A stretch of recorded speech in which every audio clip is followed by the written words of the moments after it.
capacity and for the support services are definitely in place now.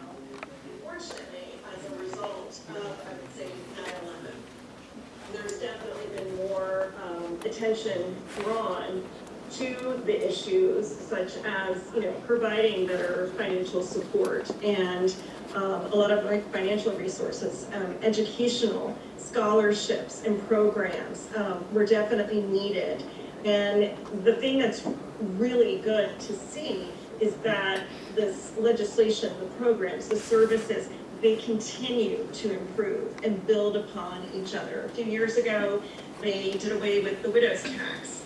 We were actually, if you will, some of our monthly benefits were being reduced, and we were the only sort of component from the government, if you will, that was enduring this tax. That has now since been reduced. So definitely a lot of steps forward, more work to be done always, but definitely I would say compared to previous generations, definitely a lot more support and grateful for the strides that have been made. Amazing. Thank you, Jennifer. And since then, you've worn many hats: educator, historian, and advocate. How has teaching informed the way you honor your husband's memory and help others heal? One of the things when we lost Mario, obviously it was an incredible loss. We had 2 young children at the time. I had no idea how I was going to move forward, how we were going to make it, just even from an emotional standpoint. One of the things that really bothered me was that I knew Mario had so much more that he wanted to do. He was hoping to get into politics after his career. He was planning to retire from the military, and all that got taken away from him, got taken away from us. So when the opportunity came to form the foundation, it was just a yes. It was just, everything I wanted to do, not only because I knew there were a need for our programs, but also for Mario. I always say that, we're giving back in his honor. We're continuing his legacy of service. And so he is the inspiration. He is the work, if you will, behind the mission. It all goes back to him, what he deemed important, what would make him happy. Us helping kids get into college and then being able to provide the funding for them to do that, that would make him extremely happy. So definitely continuing his legacy, continuing what he set out to do in life, which was to serve and give back. And I feel like we're doing that each and every day in all that we do. Amazing. And lastly, if you could tell students one thing about supporting those who serve or those who have lost someone who did, what would it be? Reach out. Don't be afraid to ask, to get involved. Even just going and getting a cup of coffee or offering to help with a chore at their home, whether it's, an older veteran or a Gold Star spouse. Reach out. If you're thinking about it, just do it. Take a chance. I doubt they'll say no. Just that time. It means so much to us. It means so much to them. So be willing to just, offer your time and your talents and whatever that might be. I mean, even, like I said, just going to get a cup of coffee, offering to pick up groceries, whatever's needed. You'd be surprised. And don't be afraid to ask about their service or their loved one who's passed. We want to talk about them. We want to talk about their service. We want to feel like we're still a part of that community. I think it's an enriching and rewarding experience for those that are trying to provide support, but it also provides healing for us. It's definitely a win-win. So don't be afraid. Just reach out, ask, and offer. Amazing. Thank you so much, Jennifer. Your story reminds us that service doesn't end when the service is off. It continues in classrooms, communities, and the people we shape through our examples. That brings us to someone who's done exactly that: a soldier, educator, coach, and now elected leader, Lieutenant Colonel Robert Kirk.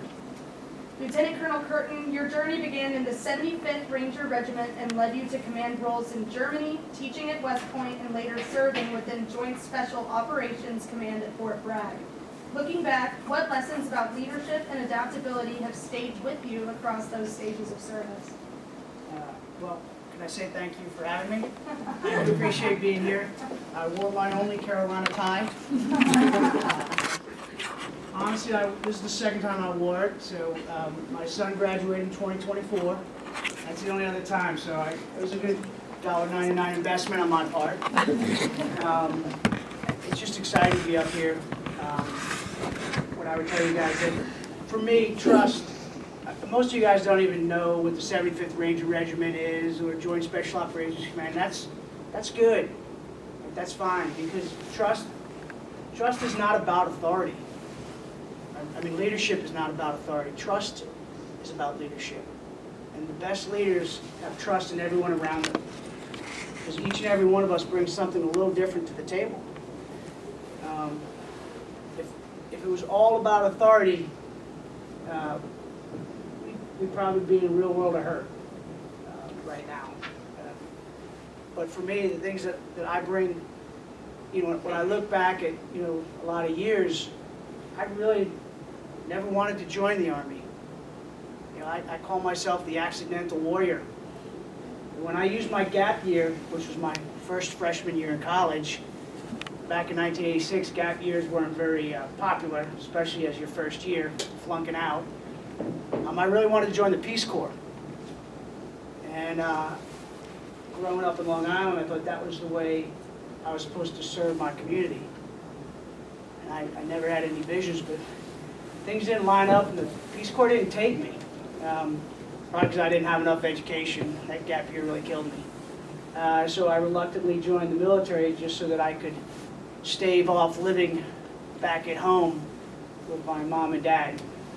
As the youngest child, it would have been just the three of us. That would have been horrific for them. But what I would tell you, when you all are put into a leadership role, look at each and every individual, every team member, and figure out what it is that they do best and bring that to the table. Each and every one of us comes from a different background. We have a different upbringing. Our cultures are slightly on different paths. And when we merge, incredible things happen. And I don't care whether you're in the business world, I don't care whether you're in the military, or whether you're in education. And especially now, you did say I'm an elected leader. It's a small town councilman. It's not like I'm, running for president yet. But we all can get there, I guess, nowadays.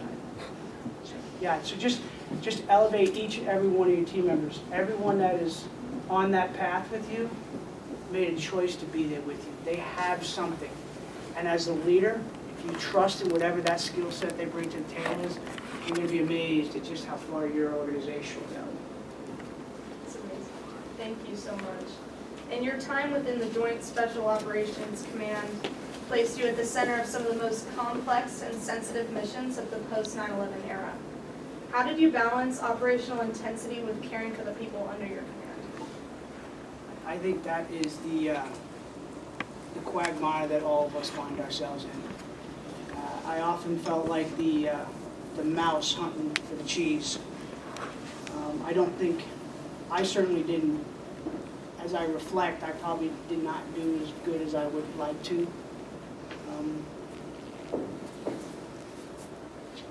I think it's challenging. What people see at home is they see the operational and strategic art of war, but what most service members see is sort of the tactical ugliness of humanity. And that becomes the challenge. How do you balance that and come back home? And some of the toughest things that you'll have to do is go visit family members of those that are no longer with you. And if I could go back and try to figure out how to do it better, that might be the only thing in my life that I would change. because just like Ms. Jennifer was saying, that's finality. So on TV, we see the smart bombs, we see the strategic and operational, the art of war.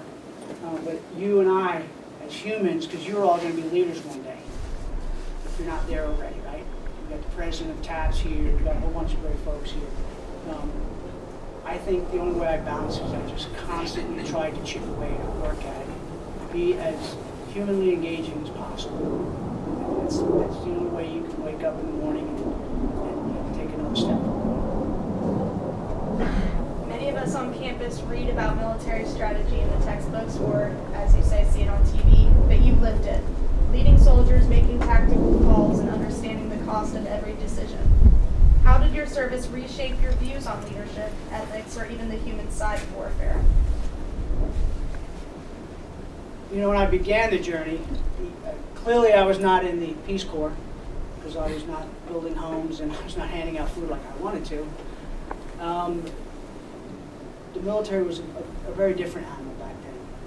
We had the big ugly Soviet Union, and we were the wonderful, giving United States of America. And if you cut me open, I'll bleed red, white, and blue. But the reality is, when I joined, there was not a real threat. And so when I look back, I really admire your generation. For the last 15 years, young men and women at an incredible rate knew what they were getting into, and they still did it. And they still became the little less than 3%ers. So I think that we need to continue to look to the future, continue to look to our youth. I think you guys are the answer. This is just a mere stepping stone. Chapel Hill, man, I'll tell you, what a great institution. And soak in everything from every one of your professors, because you don't know where you're going to find yourself. And I promise you this, you'll make good decisions. You'll make great decisions, and we'll all be proud of you. You've been recognized as Teacher of the Year and Coach of the Year. Incredible honors that speak to your impact off the battlefield. How did your experiences in the Army influence the way you approach teaching, discipline, and motivation? Yes. I acted like a drill sergeant in the classroom, and I mean, no. In all seriousness, I think when you find yourself in a position where you wake up one day and you go, sugar, honey, iced tea, how did I get here? You can then look back at your soldiers, sailors, airmen, Marine that were under your charge, or your students, right? Because we don't select who we teach. As educators, we don't get to choose who we teach. The classroom is filled, and on day one, it's a who's who, in the zoo kind of moment, right? We all get to kind of know each other. And again, it goes back to ensuring that you teach each and every student to the best of your ability, and you treat them with dignity and respect. And they will reciprocate, okay? And on their tough days, you'll know they're having the tough days. And on our tough days, they'll know that, you know what, oh, Mr. Curtin's struggling today. I'm going to go up there and give him Snickers. There is a lot of parallels between the military and teaching, and that is, if you are willing to embrace, dare I use the term, young minds, you will never be surprised at what you will learn, even as the educator. You guys have so much to teach us. It's incredible. And finally, Lieutenant Colonel Curtin, your path represents continuity. From leading Rangers and Special Operations teams to educating the next generation of citizens. When you reflect on your career, what does service mean to you today? It's very awkward when people thank me for my service, especially when it's genuine, right? Because, I often identify as sort of this accidental guy that backed into the whole last 24 years of my life.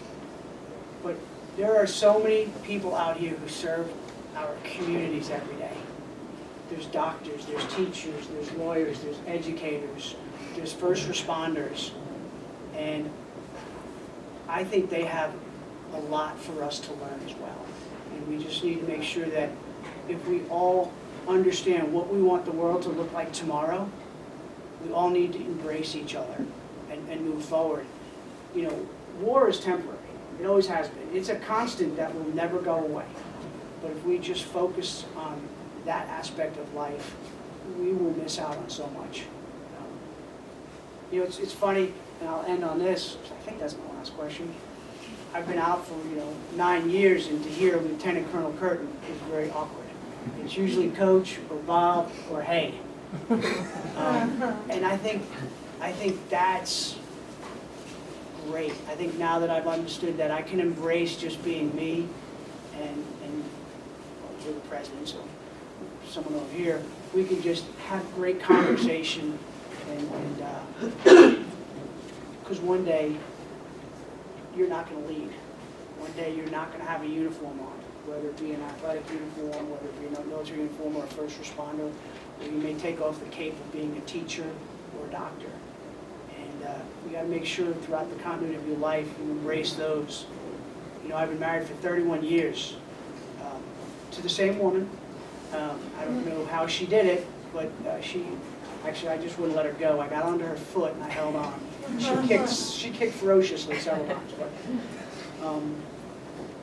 I think that's really, that's what builds continuity. Is I was very fortunate in my upbringing to understand that we all have something to offer, and if you're willing to go out and find out what the person down the hall has to offer, your life will be that much more fulfilled. And again, I really appreciate being here. Thank you so much. It really means the world to us that you're here as well. And you remind us that war is not just fought by those in uniform, but also felt by the families and communities around you for time to come. And for many veterans, the battle doesn't end when they return home, it simply changes form. That's something our next panelist knows firsthand. Hugh, your journey from infantry officer to a student of social work is such a powerful example of redefining purpose after service. Can you tell us a little bit about your service and what inspired this transition? Yeah, for sure. First off, Frankie, I think this is an amazing event. I'm honored to be on this panel here with Jennifer, Bob, and Daniel, sorry. But yeah, in no way during my 6 years I was an officer in the United States Army do I regret any of that service, but really the highlight for me during my time in was the people. And every day I kind of started getting out of bed and going to work thinking I'm so excited to be around these people, and I started drifting away from the other aspects of what it meant to be in the military. So I was exploring opportunities to help those people. They made my 6 years amazing, and I wanted to give back to the community that really bolstered my time and kept me showing up every day with a smile on my face. So. You were deployed during the U.S. withdrawal from Afghanistan, helping with humanitarian operations for Afghan evacuees. What moments from that mission still stay with you? There's not like one particular moment, but just the overall feeling of desperation amongst the Afghan population that had to evacuate. Those are people who genuinely fought for what they thought Afghanistan needed to look like, and unfortunately the Taliban took over. They had to deal with what they had to do to survive, and it's really tragic, and it made me feel lucky to be a part of a nation like this. Many of those evacuees, half their family made it out, and half of them are in Afghanistan under Taliban control, and who knows what happened. That desperation and sense of survival by any means necessary from that group is really just like continues to instill pride in this great nation, where I've never really had to fear for any of those situations. And you've spoken in the past about wanting to work in mental health for veterans. What challenges do you see most often during transition to civilian life? Yeah, it's an interesting question. So I think that there's no one size fits all. This is everybody's struggles during transition, and not everybody does struggle during the transition. But I think like the most common issue that a lot of veterans have, from what I've seen so far is they go from such a camaraderie-based organization where every day you show up to work trying to accomplish a goal as a team, and they lose that sense of team feeling when they transition into civilian life. Amongst that, like some veterans struggle with identity when they're out. If you serve 20 years putting the uniform on every day, and then one day you just wake up and it's done with, I think a lot of veterans really struggle to find that purpose in a new form in their life. Thank you. And as a first-year Master of Social Work student and intern at UNC's Military and Veteran Student Success Center, what support systems here at UNC make a difference, and what gaps still exist? We have the CVAM folks, TAPS. I'm an intern at the MVSS Center. I think there's plenty of organizations that exist and offer services to veterans on campus, and I think they're all doing a great thing. I think the gap, and it kind of goes back to what Jennifer was saying earlier, is there's like a lingering fear almost from the non-military affiliated population to say hi. I think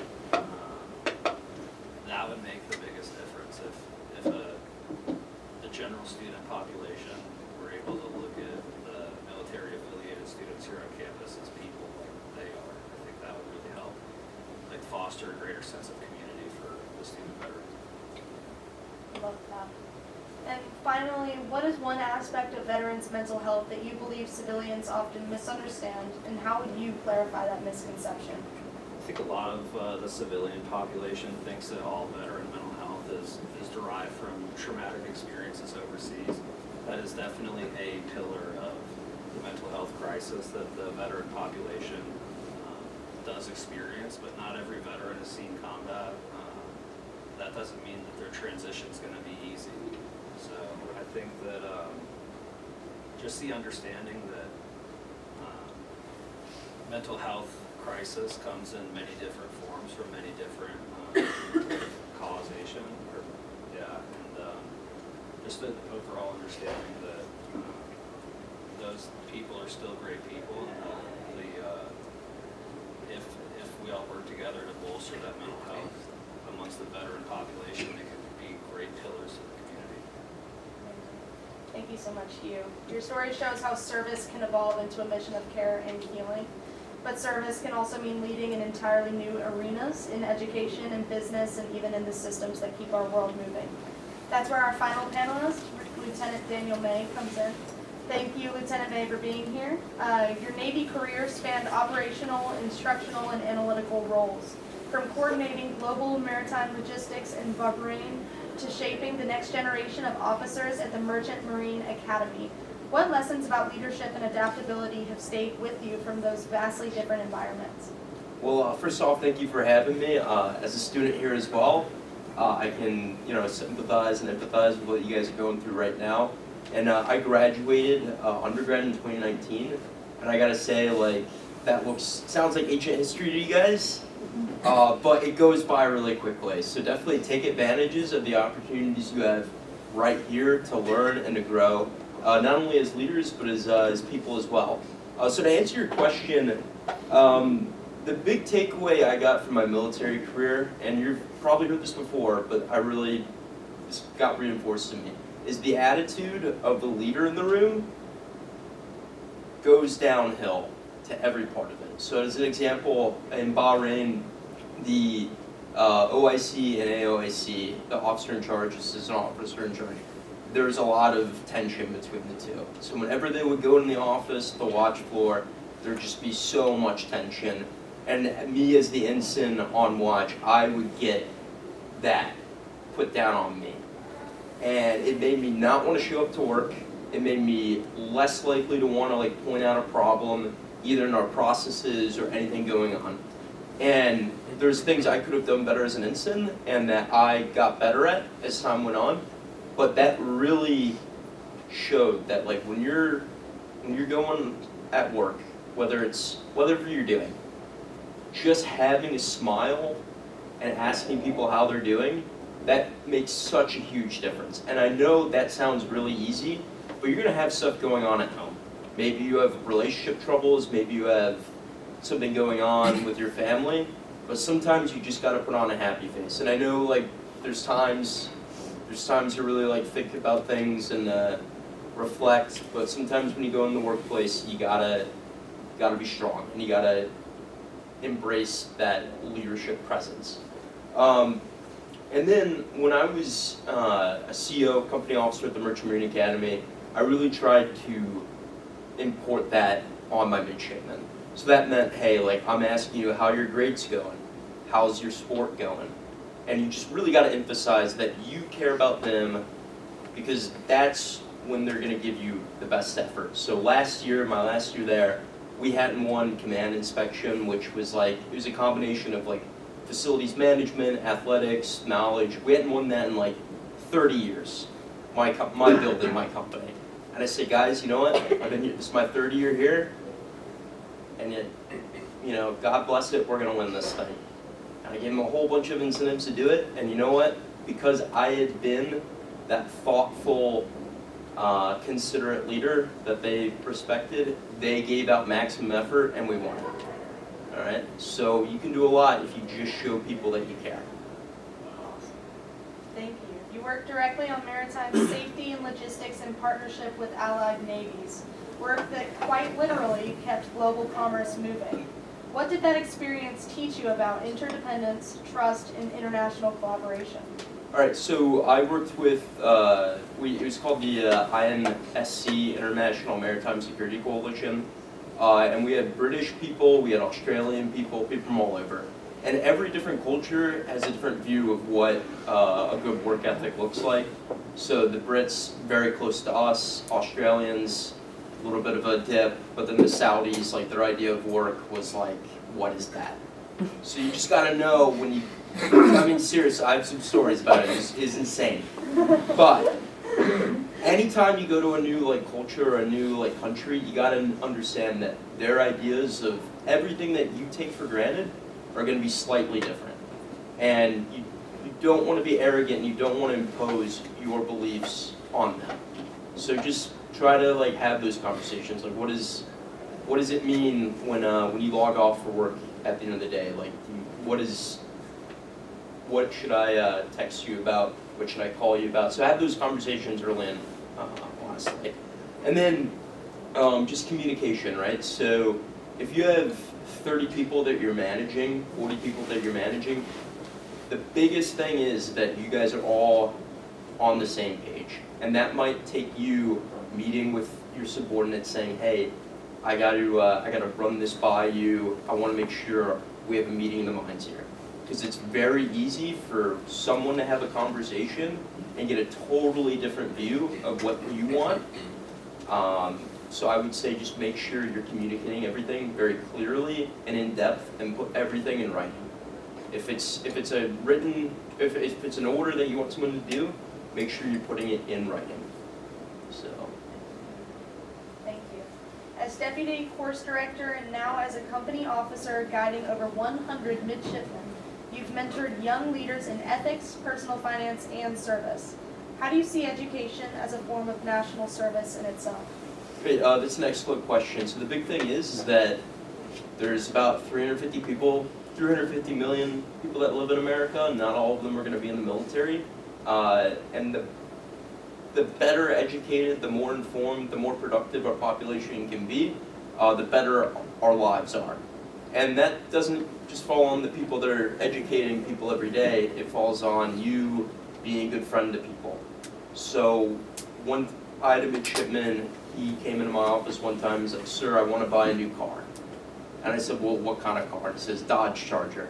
And I'm like, well, slow down right there, son. But I said, well, what's like, why do you want to do that? And he's like, well, this, and that. And I'm like, well, you know, like you can get something that's cheaper and way less miles on it, whatever. You can get a good car and you'll be more financially stable when you graduate because you're not going to have this big lease payment or whatever. And he's like, nodding, and he's like, yeah, that makes sense. So I wasn't necessarily his teacher, but I said, hey, there's a better way of doing something than what you're going about. And probably he's in a lot better position because I talked him out of a very bad financial decision. Right? So anytime you can have a good influence on the people around you, you're like and if you're effectively educating them and you're making them a better person. A lot of that just starts with having a good attitude and being a positive role model. So I guess to sum it up, just like if you can be a good role model for the people around you, that's what's going to make our population a better place. Amazing. You're now pursuing your MBA at UNC Kenan-Flagler, focusing on energy and sustainability, two sectors critical to the world's future. How does your Navy background in logistics and systems thinking influence the way you approach business and leadership today? So we'll see when I graduate, and hopefully I have a good job. But so one thing I will say is there's a big difference between how like the military operates and the civilian world. Is that in the military I always knew who my boss was and who my subordinates were, and it was very clear, it was very hierarchical. And there's some really good things about that, because like, hey, if my boss, if he's like, this is where we're going, it made things go way smoother and way quicker because we're all bought into that vision. But some of the downsides of that were like, if there was a dumb idea at the top, it made it harder to kind of get to the right course, right? Now, what I've seen like in business school, everything's a lot more flat. There's really no hierarchical structures. And that's great because a lot of good ideas, people feel comfortable voicing them. All right, but one of the downsides is like to get to that final point, it takes a lot more negotiation, it takes a lot more consensus building. So what I would just say is like, just be aware of like, hey, every system, every structure that you're part of is going to be a little bit different, and just you'll have to figure out for yourself like, hey, what's the best way of getting things done? Because in the military, it's going to be way different than if you're like working at McKinsey, which hopefully a lot of you guys are getting like really solid jobs. So. That is the goal, hopefully. Many UNC students feel called to make an impact in business, policy, or service, even if not through the military. From your experience, how can we apply the principles of discipline, teamwork, and mission focus to military life in civilian careers? So I mean, a lot of it's like just being detail oriented, which is something I've struggled with, right? So when you guys graduate and you're in the workplace, just know like every little chance you can make to make a positive impression on your boss is like a big deal.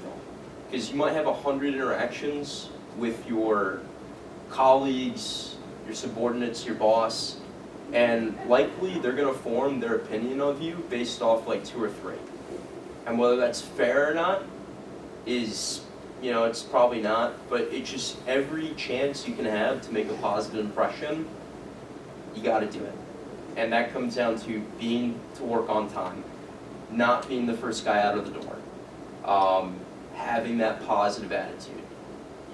When your boss gives you a deadline to do, get it done, a little bit earlier. And I mean, I know that doesn't directly answer the question, but just start practicing those principles now. So like even, I know those 8 a.m. classes can be really rough and you might feel like skipping, but just, hey, like just think like, is this building the future I want? So just, taking pride in the small things. Amazing. Thank you, Daniel. Your story is incredibly inspiring and describes the spirit of service through new and powerful forms. I want to take this moment to open up any questions to any panelists or in general for our audience, and if not, I definitely have some. But if anyone has a specific question. I have some for sure. What's one thing you wish more college students understood about the military community, to anyone who's interested? Well, it's not a monolith, so the experiences I had in the military are way different than the gentleman sitting beside me. So just know that like it's not all one thing. People have different perspectives, views in the world, and skills. So it's very easy to pigeonhole that, but just keep that in mind. And I want to do one thing super quickly. I'd love to go down the line. I know you're all very modest, but I would love to showcase kind of what you've done for our world, for our nation, and what you're currently doing. Jennifer, if you'd like to start your amazing status as CEO of the Sugar Bear Foundation, I think we'd love to hear just what you're doing right now.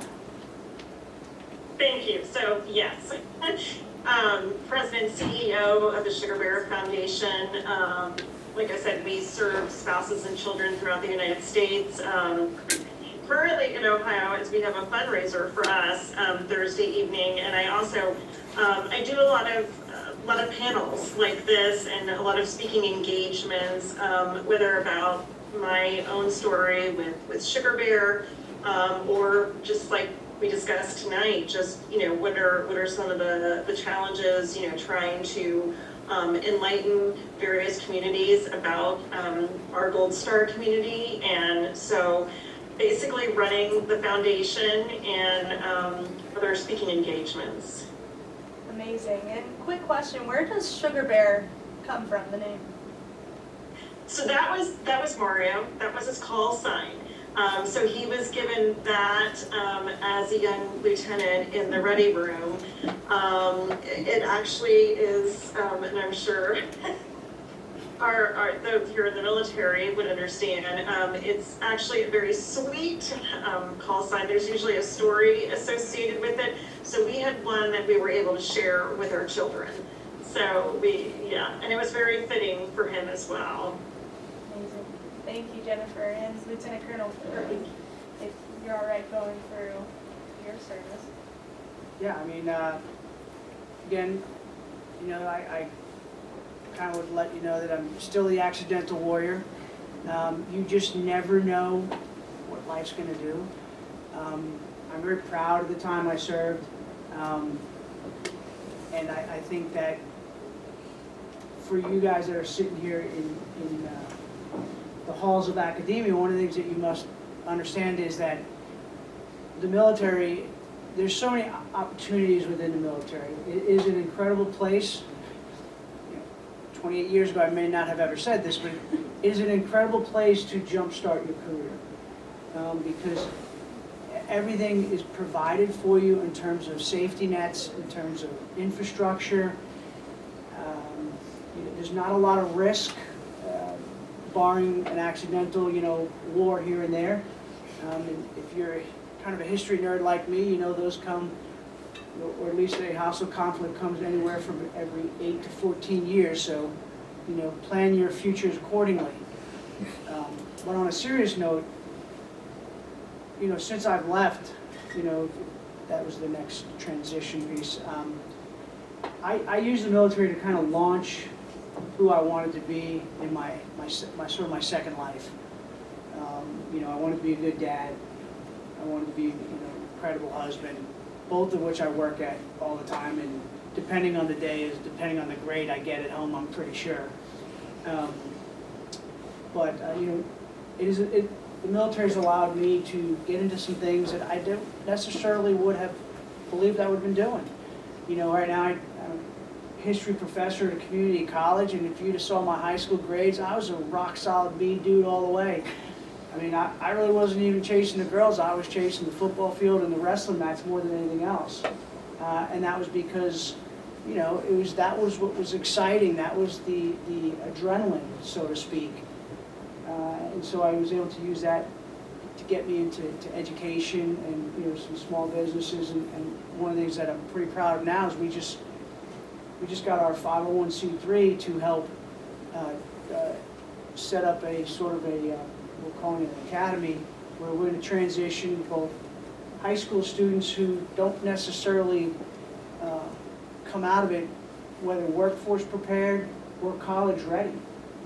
Having taught at the community college, having taught down at St. Andrews University in Laurinburg, what I realized is a lot of you guys are a minority, that you are college ready, and you're here, you're doing great things. And in the same vein, there's a lot of service members who avoid going to college and they enlist, and they grow up and they mature and they find themselves back in college because they know they need to be educated, right? We all know that at the end of the day, we got to go and get a great education because, you know, I didn't come up with this, but knowledge is power, right? And however you want to wield that power, hopefully in a really positive way.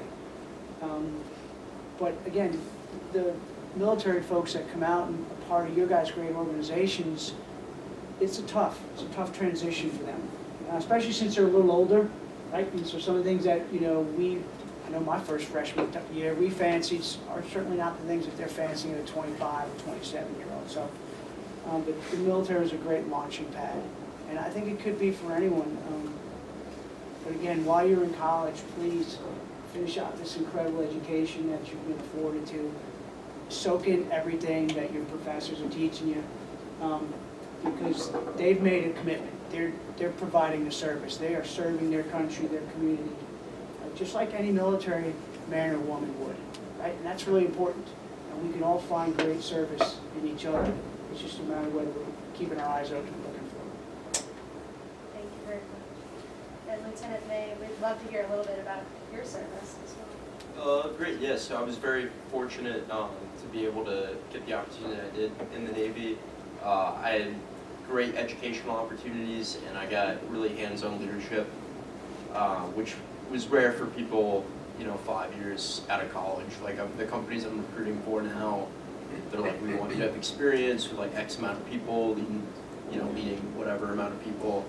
And I was like, well, yeah, I've done that before. And I don't think outside the military, I can't really think of a platform that you get that opportunity. And what I'm most proud of is I can say after 5 years, there's a handful of people where their lives are a lot different because of the mentorship and the example, or not the example, but the influence I had for them. And that's really what I'm most proud of.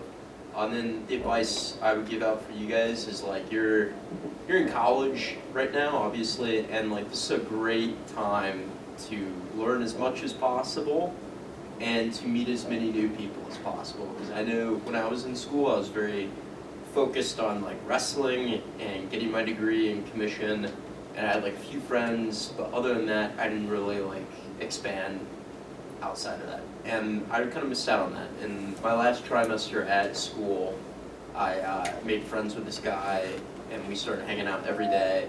And then we actually had our first duty station together.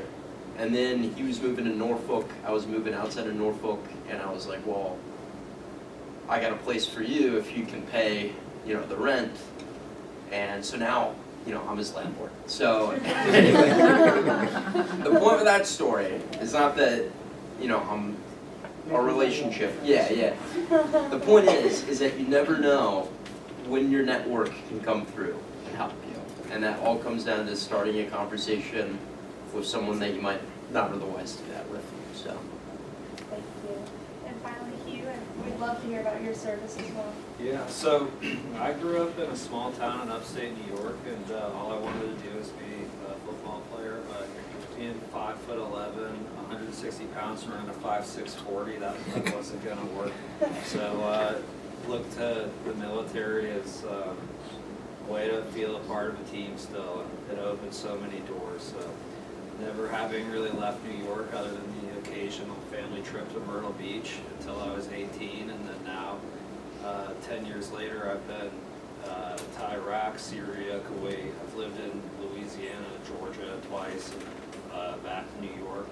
It's really opened so many doors, and not to recruit anybody, but it taught me so much of like just real world issues that exist, and it got me ready to handle the next chapter in my life. So I'm really grateful for my 6 years of active duty time that I did. And if I could give one piece of advice too, it would just be show up every day. If you just show up, that'll put you a step ahead of a lot of other folks in the world. So if you just show up and put your best foot forward, the doors will open for you as well. Thank you all so much. Gallo, someone from our VP up here. Hello, everyone. My name is Preston Manofsky, and I'm the Vice President of TAPSET Carolina. First, we just want to thank you for joining us tonight, for listening to our panelists, learning how they've served and how they continue to serve in new ways every day. To our panelists, Jennifer Carrazzo, Lieutenant Colonel Robert Curtin, Hugh Slocum, and Lieutenant Daniel May, thank you for sharing your stories with honesty, courage, and heart. You've reminded us that service doesn't end when the uniform comes off. It continues through leadership, mentorship, and purpose. So let's just take a quick second to thank them for being here tonight.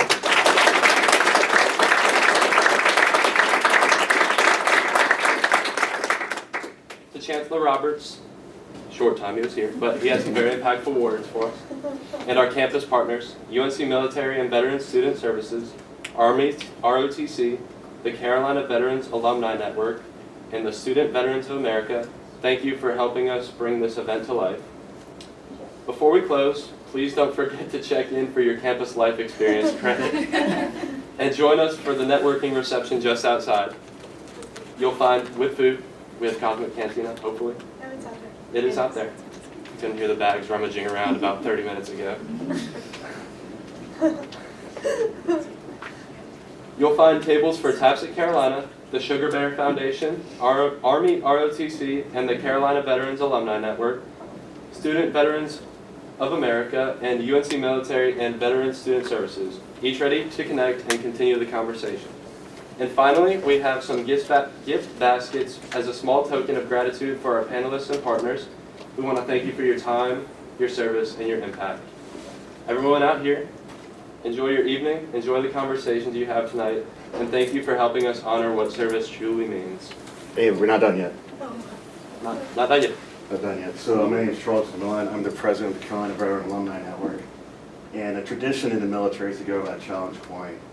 And these have significance in meeting. And I just wanted to give out challenge coins to the panelists, Frankie, the vice president, and the phenomenal folks at TAPS, just for throwing on a great event. Thank Oh, you. wow. There you go. Thank you so Thank you. much.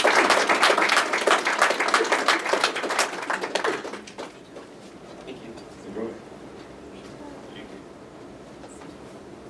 Thank you so much, Charles. Thank you. Amazing. So now, let's eat and talk. And we'll put the QR code up right now. Thank you, Jennifer, for everything. You are absolutely amazing, everyone. You are just the best, and I hope we can stay in contact. Yeah, definitely. Yeah, definitely. Like that very much. Thank you again, Jennifer.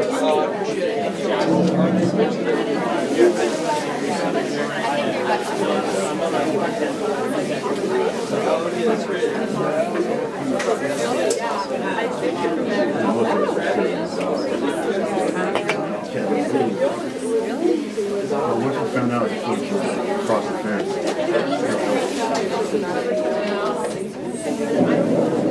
Yes, sir. Once we got to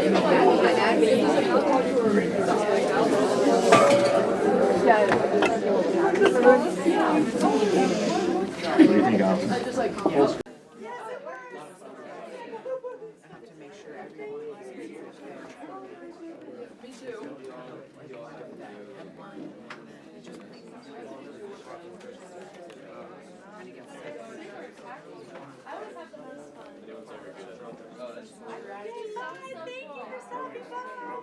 Look at how many people are here.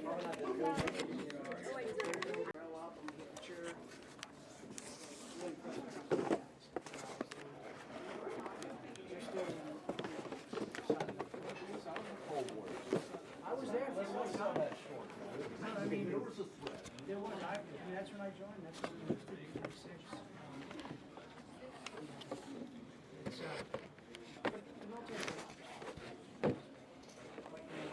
one thing that I found out about how it's successful in the military is education. You know, opening your mind, putting stuff in there. And being, I appreciate the invite. Well done. Appreciate it. It's great to meet you. Tomorrow.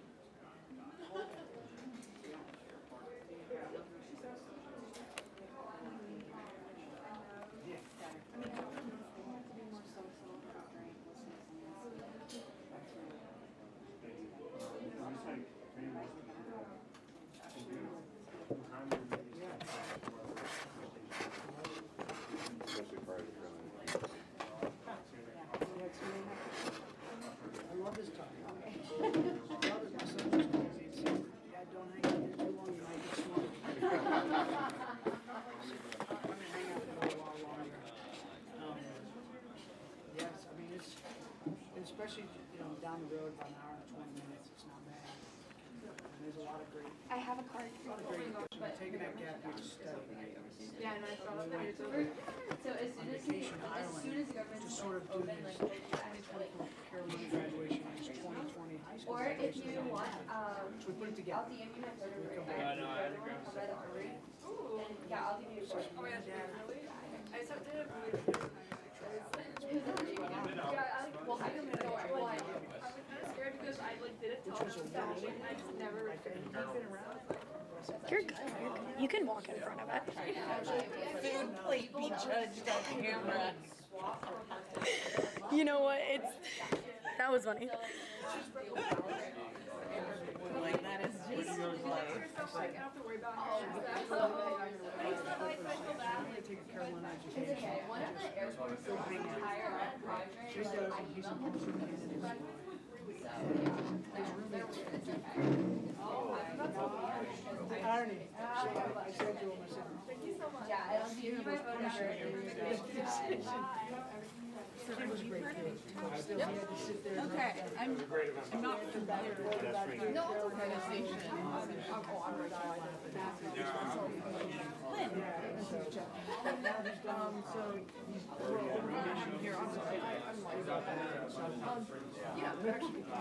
No, I'm just curious. I hadn't heard about it. I have my fork and I was just like, oh, hell no. But anyway, we're glad to hear. Here we are. So yeah, this is like the kind of like child, Frankie. So yeah, we've been, we're speaking about things. My wife, she was a city. Yeah, I'm just curious, like what is Towns is basically for veterans. It was, I think, well, you should know Frankie, but I don't know. It was like named after my lake. Because I'm straight to like half. I'm just trying to figure out like the Carolina there's the I don't know, there's like 4 different things on campus. Yeah, exactly. And then there's I've been over to the military and veteran students. I'm like, what is the difference? What are these different? That's what I'm trying to figure out. Is like, what is this? America is like a nationwide organization that It's hard to play. We don't play play trips that much. It's hard to my husband or something. Like, so that's like, I think one of our panelists was one. The first one, like every year. It's been better. So then we have the military. I've seen him over at the Next semester. Yeah. center. No, that's exactly what it is. Yeah, okay. This is because the Veterans Center is in TRS, you should go that way, it's organizer. Has its own happening after 2 days. I saw that. I was gonna quick try to make it. Please, I mean, like, It's like I'm also trying to sell my house and fully be out here. There's a lot in the government shutdown. There's a whole lot of mess going on. So no, I we are tasked to basically like, us students who aren't ROTC, may not be military affiliated, still want to help veterans. So great. And basically what we do, so like, I'm gonna try to Today, Well, observe here. yeah. So then like being part of the military student center doesn't make sense if you're not military I'll get a veterans. clearance before I join. But this is sort of a way to be involved in that. He was so ready to get out. I mean, some of That's saying something the from the veteran conflict. center, like if it's supported by certain rates, makes sense, but yeah. You have a veteran center. Totally. No, so I'm the president of the Veteran Alumni Network, so we're through the Carolina Alumni Association. So you're just a bunch of veterans, you know, get ready here. We're just trying to give back to the community. To ensure that there's always a veteran presence on campus. I got here 2013. Alright. And, I'm still freshman Iraq. So, I'm just navigating I'm a freshman, by the way. Okay. best as I can. to do Oh my gosh. Yeah. Where are you coming from? Trying to make sure there's no resources. Kind of a toxic area. So that I found with Elizabeth, right, these are having a place where those who are involved. That's awesome. It's awesome. Thank you so much for coming out today, and thank you so much. Well deserved. But not seeing military service in your future. Like, I'm not sure if I'll like go to like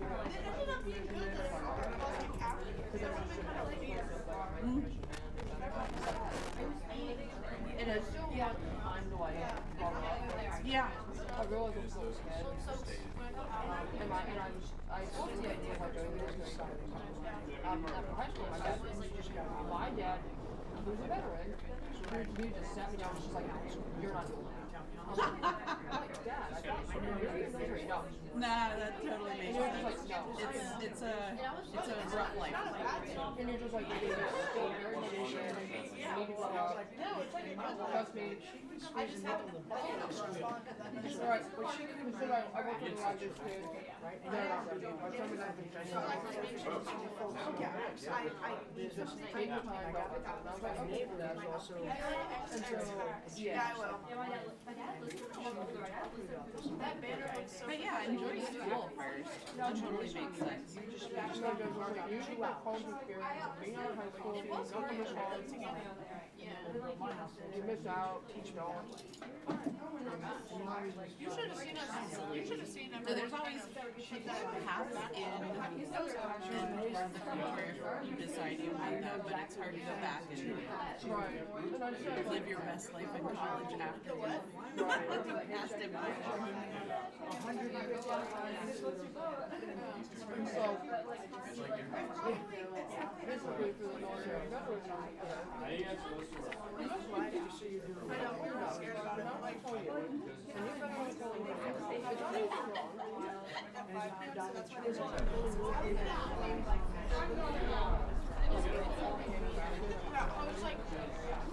but what a good book is I like reading so much.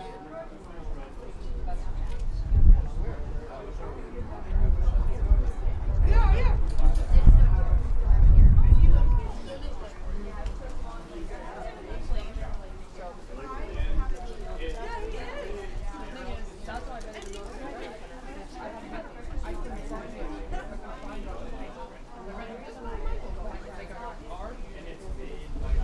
Have you been to the makerspace at the Underground Library? I've been to And they didn't have you need it? Really?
to about movies at this time when the news has just been coming at us like a fire hose every single day.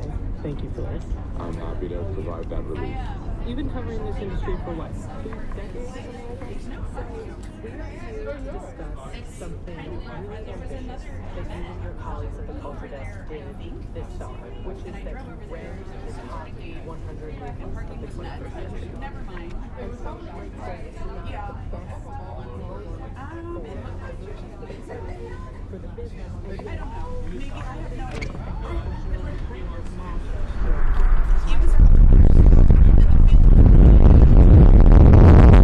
All I could exactly like lacrosse, I don't know, something. Anyway, parking's always kind of nuts over there, but tonight was just like not happening. So I drove over here. I wasn't sure if they were like, if one of the places had the wrong like location. So I bet on this one because it looked a little bit more like. So basically, yeah.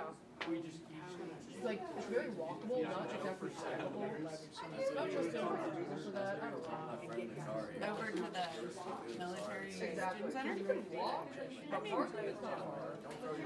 Yeah, honestly, it's because it's so freaking cold tonight. I was just like, I don't want to have to walk. No, I don't either. My daughter's 20 minutes away. I don't want to walk. And I'm like, what part of town am I walking? Yeah, it's 28 degrees. Today, it's like, I checked the weather for tomorrow. It's like 35 in the morning, 68 in the afternoon. It's gonna be cold again. And I'm just like, why am I like this? That's a 30 degree winter. That's a day. And it's like, I was talking to mom. I was like, it's cold. She's like, why? It's 80 degrees. I'm like, it is gonna be 40 when it comes nighttime. Just take one. And the weather's like, stop. Yeah. Turns out I was dropped down the road. Yeah, this morning I was just like, I don't even want to go to class. And I was like, oh, I would feel cold. No, I'm not going in my clothes. Oh. And I'm just like, the pictures are in the class and all. People say, So that means every kid I was inherent fear of missing class. Because that's what the teacher like gave me to go to. It's just like, why did they teach? For people to show up, I get it. I mean, yeah, so it was just sort of like, okay, I gotta go. It's just like,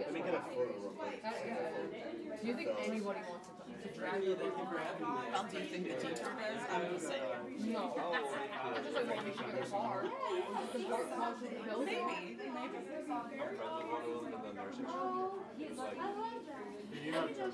What, do you have a major yet, or what kind of classes are you taking right now?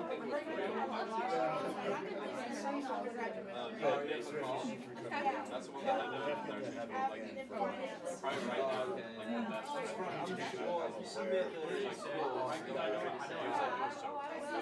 An interesting time to be heading into policy. This quarter, so. Yeah, yeah. Every time I bring somebody else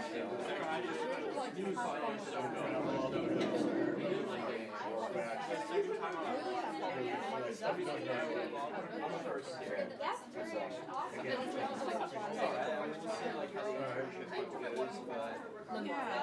What about you? I mean, I imagine, you know, on the plus side, learning more about something that's interesting and necessary is great, but okay, great. if you can't implement the solutions you see, that can be really frustrating. you want the, I feel like there was an answer that came up, I think it was Jennifer talking about like policy, right? I think she did. She talked about legislation about like supporting like the widow trans from the. Yeah, and like even this idea of like how do you transform and translate experience and knowledge right from school toward policy steps. Right, exactly. And well, like for me, I was in the military, I got out because as a clinician, half the system's broken in America. And as a clinician, nobody cares what you think about that. Pretty much, yeah. It's like you either keep being a cog in the broken machinery or you find a way to get out to do things like solve some of the problems. And I don't know that I'm ready to do policy yet, but understanding the problems I think is a big part of it. So, if that's what you're passionate about, learning about those systems, how they work, how they don't work, and then deciding if you want to be a part of a policy solution, or, like knowing those kinds of things. There's lots of like NGOs that go to other countries who are happy for policy. I mean, there's tons of opportunities. They say that, I think you might have heard this, as a clinician, you're basically, your patient advocate. Yeah. And so, it's just like, if I don't have a policy that's hurting my ability to advocate for my patients, then I guess I'm not being the best advocate. Then I kind of feel bad. And it's just like, yes, I have, like, part of me wants to go into that private field, but part of me wants to go to policy. But it's just like, having the policy knowledge can't hurt.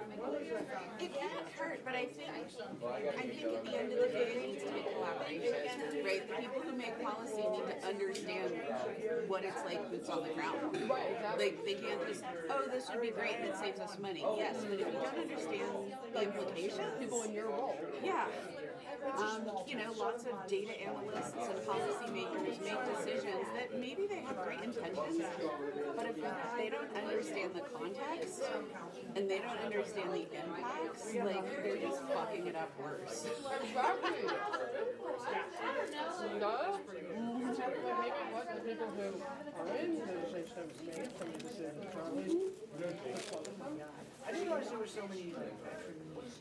Like, I don't know. I never thought of that. Yeah. I'm being facetious, but Yeah, well, I mean, it's surprising how that seems to be not the way it goes. it appears in a lot of people, but not the way it goes.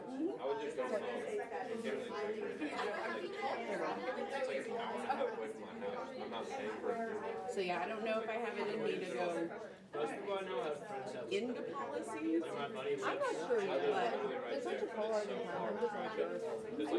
Like, to be fair, it's like, you'd think that discrimination that shouldn't cause too many rifts, because like, when you're dealing with people's health, it's just like, I don't know, do you want to be healthy here? That shouldn't be too hard to answer. But He's a seasoned professional. He films on his phone. I was like, if it's good enough for him, it's good enough for me. You know that movie Nora? Yes. I think like there were like several parts of that movie that were filmed on a phone. Honestly, I believe it. And I didn't like know what to believe when I first found that out. But like Own me for the rest of my life, no matter what. Anyway, that's nice. Yeah, because they can still call us back. They can still call me back. So I might as well do this or accept the government shutdown, so that hasn't gone through yet. But yeah, it's just like everything's gonna kind of shit. We did. Like, If they call me back, we're I'm like, I'm 58 years old. If you call me back, now I run, I do everything I can to stay cheap. I am no warrior. I'm the runner. I mean, to be, they're calling you first. They waste 80-year-old ultramarathoners. I'm not that guy. love the Navy. Oh, for a photo, I thought she was like, we need to move something. I'm like, absolutely, I'd love to help you. I'll make him do that. Wait, let me fix my hair. These ones too, we got them. Oh, you should come. Yay. Do you want any vertical or just one? I don't know, whatever you like. I'm just gonna like a normal set. Okay, awesome. Oh, we got the professional camera. Yay.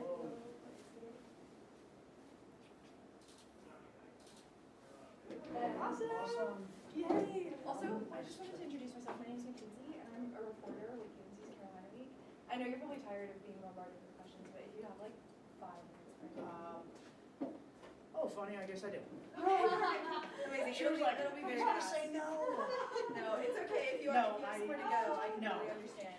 I'm just gonna get in my car and drive. Honestly, yeah. Yeah, we're just gonna take the tables apart. Okay, that's fine. As long as it's not loud. Thank you so much for coming. Yes, sir. It's a news It airs live tomorrow morning. Oh, shoot. She's Okay. You're out of the the expert on all of this. I can tell you. I'll say. Wait, is this like the real deal we're gonna do? It's She'll cut it. student. She'll cut it, make sure I don't get too sick. Because I know there's like different things. So this is fine. Like there was a different event going on. Was We it know- today? Is this yours? That is not. That was Okay. also us. As great as that smelled, I figured, I'm in a suit.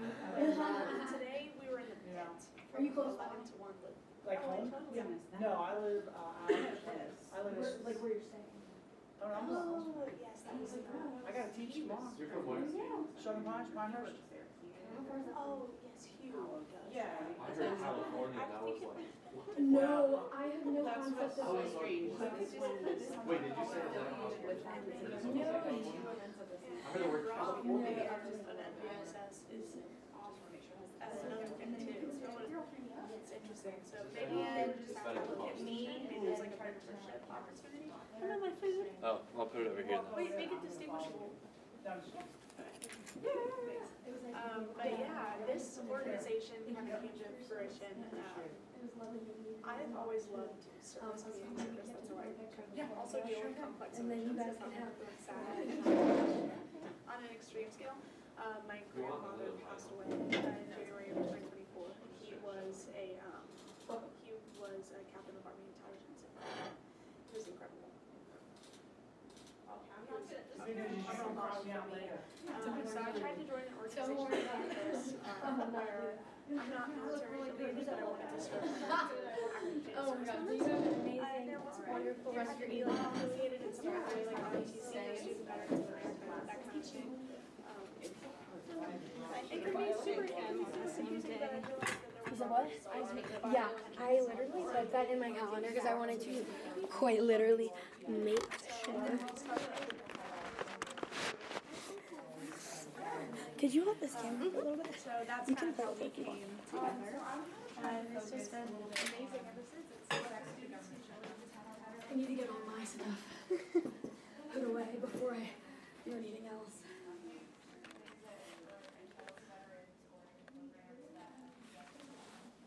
But how has your year been? I feel like it's been so long. It's been so long. Like since we last saw each other? Oh my gosh, tell me about it. It is honestly so insane because I feel like there's been so much that has happened. Thank you so much for bringing this. And then there's also so much, it's like I'm trying to be so many.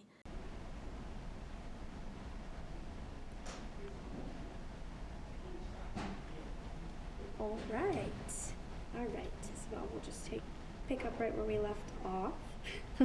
So, how did ballet enter your life, and what kept you in it? That's a good question.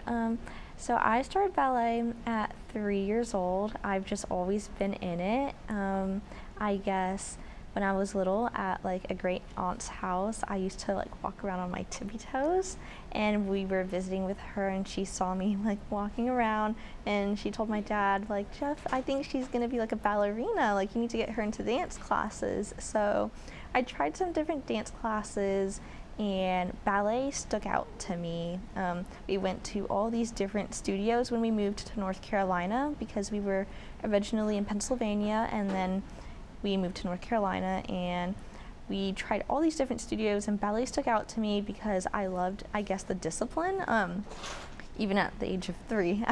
My parents were like, yeah, we tried to get you into like studios closer to home, but you're like, they weren't strict enough. Like all the girls were just running around, and I guess that just really appealed to me. And how ballet has stayed in my life, I would say it was the one thing constant, like the one thing I could always go back to and know it wouldn't change. And I was just in it for so long, I didn't know life without ballet, if that makes any sense. Like I think that's what kept me in it. And I obviously love ballet, and I still want to dance now, but I think it was just, that was me, that was my life, and that's why I stayed in. Yeah. Yeah, so remind me, when did you start dancing, and how long were you dancing before UNC? Tell me that part. Okay, so I actually started ballet classes in the Philippines, and then when we came back to Pennsylvania, because we were there just for a short time, and that's where they introduced me to dance, and then we came back to the States, and then when we moved to North Carolina, that's when they were trying to find me a studio, and I was about 3 at the time, and I joined the professional training program at Cary Ballet, and I was in that from 8th grade through graduation, and so in total I danced 15 years before coming to UNC. So what does a good rehearsal feel like in your body, like overall? I would say a good rehearsal, like a rehearsal's never going to be perfect. Like in ballet, everyone's always trying to be perfect, and you're never going to reach that perfect feeling, but it's doing something really well, like accomplishing something you've been working really hard for, and like just feeling like you got it, like because there's so much like timing, there's obviously musicality and doing the steps, and a lot of times if you're in a group, like doing it with everyone. So I guess like good rehearsal is like accomplishing all the goals you set out to accomplish, or like being able to nail something that you weren't able to do before. And like the worst part about that is once you get that feeling of getting that, like you want that to be every time. So sometimes it can feel defeating, but if you can like set out and like accomplish what you came out to do, I think that's like a good rehearsal. So what is a lesson from ballet that you've carried into your life here at UNC and your classes and friendships? I would say I've learned a lot from ballet. There's so much I could talk about. One of the like slogans at our school was "Dance skills are life skills." But I will say you really have. There's only going to be one person rooting for you, and like if there's something you want, like no one's going to do it for you. Like you have to put in the work yourself. Like in college, there's not going to be someone waking you up or telling you need to study. Like it's all on you. Like if you want something, you have to set out to accomplish it. And in dance, there's so much competition, like between yourself, between your peers. And I think learning early on to motivate myself and to do all of that on my own, to be my own cheerleader, that's really been helping me in college. And I guess just the discipline I've learned through dance. Absolutely. So you have had to choose before between the demands of dance in school. Mm-hmm.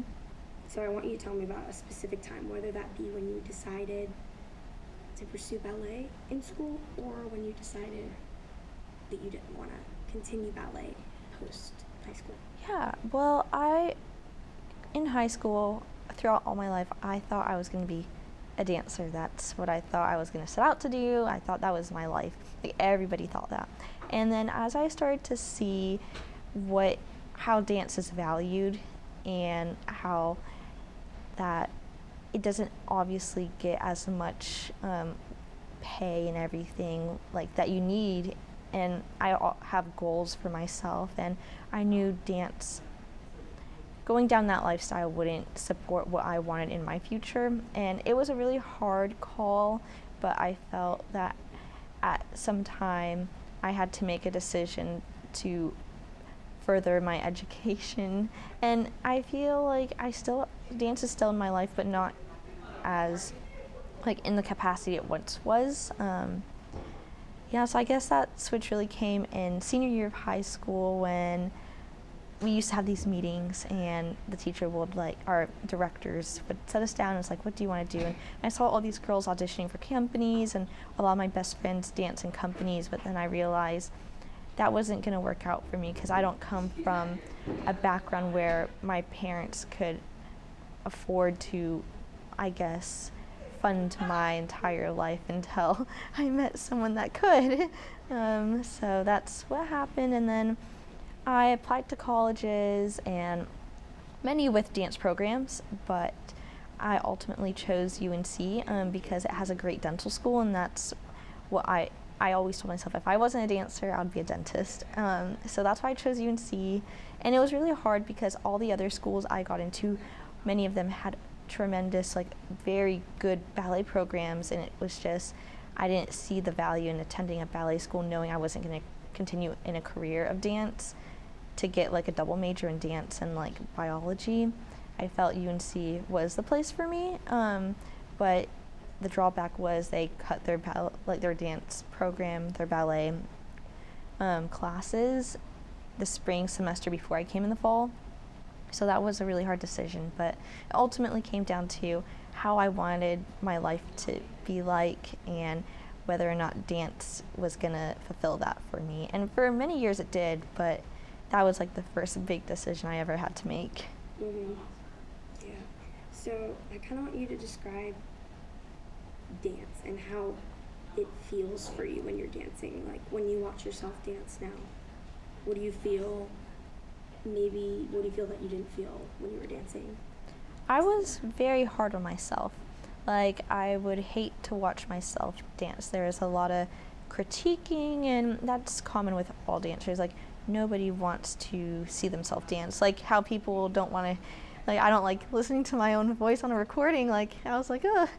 But I've come to realize when I was a student there, one of my teachers would be like, you need to watch, we would record our sessions so we can go back and see our corrections, our errors, and she's like, you need to pick out at least 2 things that you like about yourself, not just all, like, you know, critiques. And looking back, I realized how hard I was on myself, and sometimes it's, I look back and I'm very proud of what I've accomplished and how far I gotten, but I just wish I lived in the moment a little bit more. Dance for me, so many people go in and they have these big stories like dance for me is this, or I discovered dance later and I had to catch up. I was just always in dance, and I didn't realize until after I left how much it meant to me. It was like part of my identity. It was the way that I expressed myself, I would say. Like I could go there. There's no feeling that can compare to it, if you know what I mean. Like going to class and doing the whole school thing, like everybody does that, but I feel like dance made me it's like a place I could go to like get away from school, or to like I could focus on something. It was a way to distract me or get me away from anything I was dealing with in my personal life. So even though going to a ballet conservatory, ballet was all around, you still were able to kind of separate, because your school was your ballet. Yeah, so it was all in the same building. The school part was upstairs and the studio was downstairs, and we would come in at like 8 in the morning, 8 to 10:45, we'll do schoolwork, and then 11 to 1:30 we'll do ballet technique and point, and then we have a half an hour lunch break, and then from 2 to like 4:30 is coaching for like competitions, rehearsals, and if you're not in that, you'll be doing your schoolwork, and then like from 4:30 to 6:30 is like afternoon, evening classes. So that can either be pas de deux, that can be Pilates, PBT, evening technique, point work, and then on like certain nights, like 7 to like 6:30 or like 6:30 to 7 to however late they go, like 9, was additional rehearsals. So what ballet conservatory did you go to? Cary Valley Conservatory. Okay. And when did you start? I was there, I would say since 2009, and I graduated there. Yeah. Okay. So now I want to talk about family service and the veteran community. So, starting off, different people know you for different things. Dance, veteran community, classes. How do those versions meet? I think with all of them, they all connect in a very funny but cool way, and it's just like in the veteran community, like I feel like they would see me more as a dancer or a student, or like in the dance world, they would see me as a daughter of a service family and a student. It's like those different identities merge, but also like they help, I guess, describe me in a way. But yeah, I feel like they have all helped shape who I am, and I'm very grateful for all those things. I feel like they've made me a more well-rounded person, and I see things from a very different perspective than most people my age, I would say. So, did your military identity enter your life at the conservatory? Like, Yes, was there a lot of- absolutely. sorry, didn't No, you're all good. Were there a lot of military dancers there? No. There wasn't. I would say throughout my time there, I may have met 4 or 5 girls who were from military families. And even if that, I don't think their dads or parents had served as long as mine did. I would miss class sometimes to go with my family to the base or to do different things, and that for me was all I loved doing that, but it was definitely like something that made me stand out, and I think in a very positive way, but that was definitely something different. Okay. Yeah. So tell me about that. Tell me about your dad's postings and kind of what stories shaped your idea of his military service growing up. Yeah, so my dad was in for 24 years, 14 years in the Air Force, 10 years in the Army. He served most of his service before I was born, but he got out around a year after I was born. So he served all over. He served in so many different countries, like Korea, he was there for 9 years. He was in the Netherlands, he was in Europe, Iraq, Afghanistan, Kuwait, Philippines, I could list so many countries. But I would say he served, and I didn't really identify with being a military kid because I didn't have the sacrifice of moving or him being gone for a while, because he already served, and I know we were part of a military community, but for me I didn't feel like I made a sacrifice or I did anything. But it did stand out when I was in school, when all the other dancers, I feel like dancers, you typically see a lot of the same kids from similar backgrounds there, and it made me stand out in the way that we would go to the base or we'll do stuff and they're like, oh, why are you doing that? Or stuff like that. It's just, they didn't really get it, and I would go to the base and I would see kids have, their parents be away, and it's just I didn't feel like I belonged in both worlds, but yeah, I did, in a way. Tell me more about that. So when you were dancing, you had these instances where you would go to the base. What did that look like? Just more in detail. What did it mean for you when you went there? I felt very proud going there. I felt very proud to be a part of a military family. I'm from a multi-generational military family. Everyone in my family has served in the military. I don't think there's been a generation that there hasn't been in the military. So I felt very proud. It made me stand out in a way that I guess not everyone else they saw it as a fun thing to do, and I thought it was a very fun thing to go to the base, yet I realized I know there's a lot of sacrifice that goes into having that privilege to go, and I feel like some people don't get that, they don't have that understanding of, we're able to do all these fun things because there's people there protecting our country and stuff.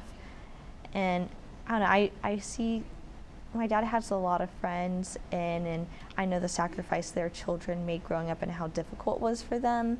So I feel sometimes wrong saying that I'm a military family because I didn't really do anything. But it did make me stand out in ways where people would be like, oh, thank you to your dad for his service, or things like that. Or our family just stood out. Everyone knew us as a military family and referred to me as an Army brat, yet I never really did anything. But within the military aspect, everyone says we are military affiliated, yet my family didn't really make the sacrifice. My dad did. So in that way I felt kind of disconnected. Okay.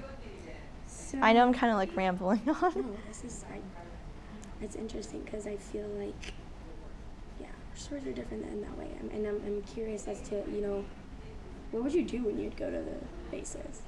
We would go, because my dad was already out, so we would go mainly for the shopping, the PX, commissary, haircuts, that kind of thing. You know, just go and spend the day at the base. So, since you have joined Carolina, when you're on campus during Veterans Week, what moments make you feel the most connected? This is aside from just TAPS. Yeah. Just how you feel. I would say I feel very connected from like the community of people I know. Like, it's nice to know that there's other people here that have similar experiences, because when I was at the ballet school, I was like one in a million, and here it's like there's so many other people I can relate to. However, I didn't really sacrifice, because sometimes I feel connected, but at the same time it's like I didn't make any sacrifice. Like, I didn't have to go through long deployments or like all of that. But I feel very connected in seeing like the representation. I love like seeing like things they leave out around campus. I know like during Memorial Day they have the flags on the quad, just different things. And like I'm starting to learn about all these different resources available for like military affiliated and like dependents, and it just makes me feel like I have a new home here that I didn't know I had. Because Carolina is such a big school, and I didn't realize like it's hard to find a community here, and I feel like I found a place here. Absolutely. So, I was going to ask you this one, but I don't know if you would know what to say, because I wouldn't even know what to say. Is that if you had on the Veterans Day event, like if you had the mic, what would you say? That's a hard one, because About your dad's service. Yeah, I feel like I could go from many different angles. It would just depend on, I feel like I would frame it around whatever the speakers were saying. I know at TAPS they had a speaker who her husband died in the line of duty, and how she's a Gold Star family, and how I think my family's a very special case, I would say.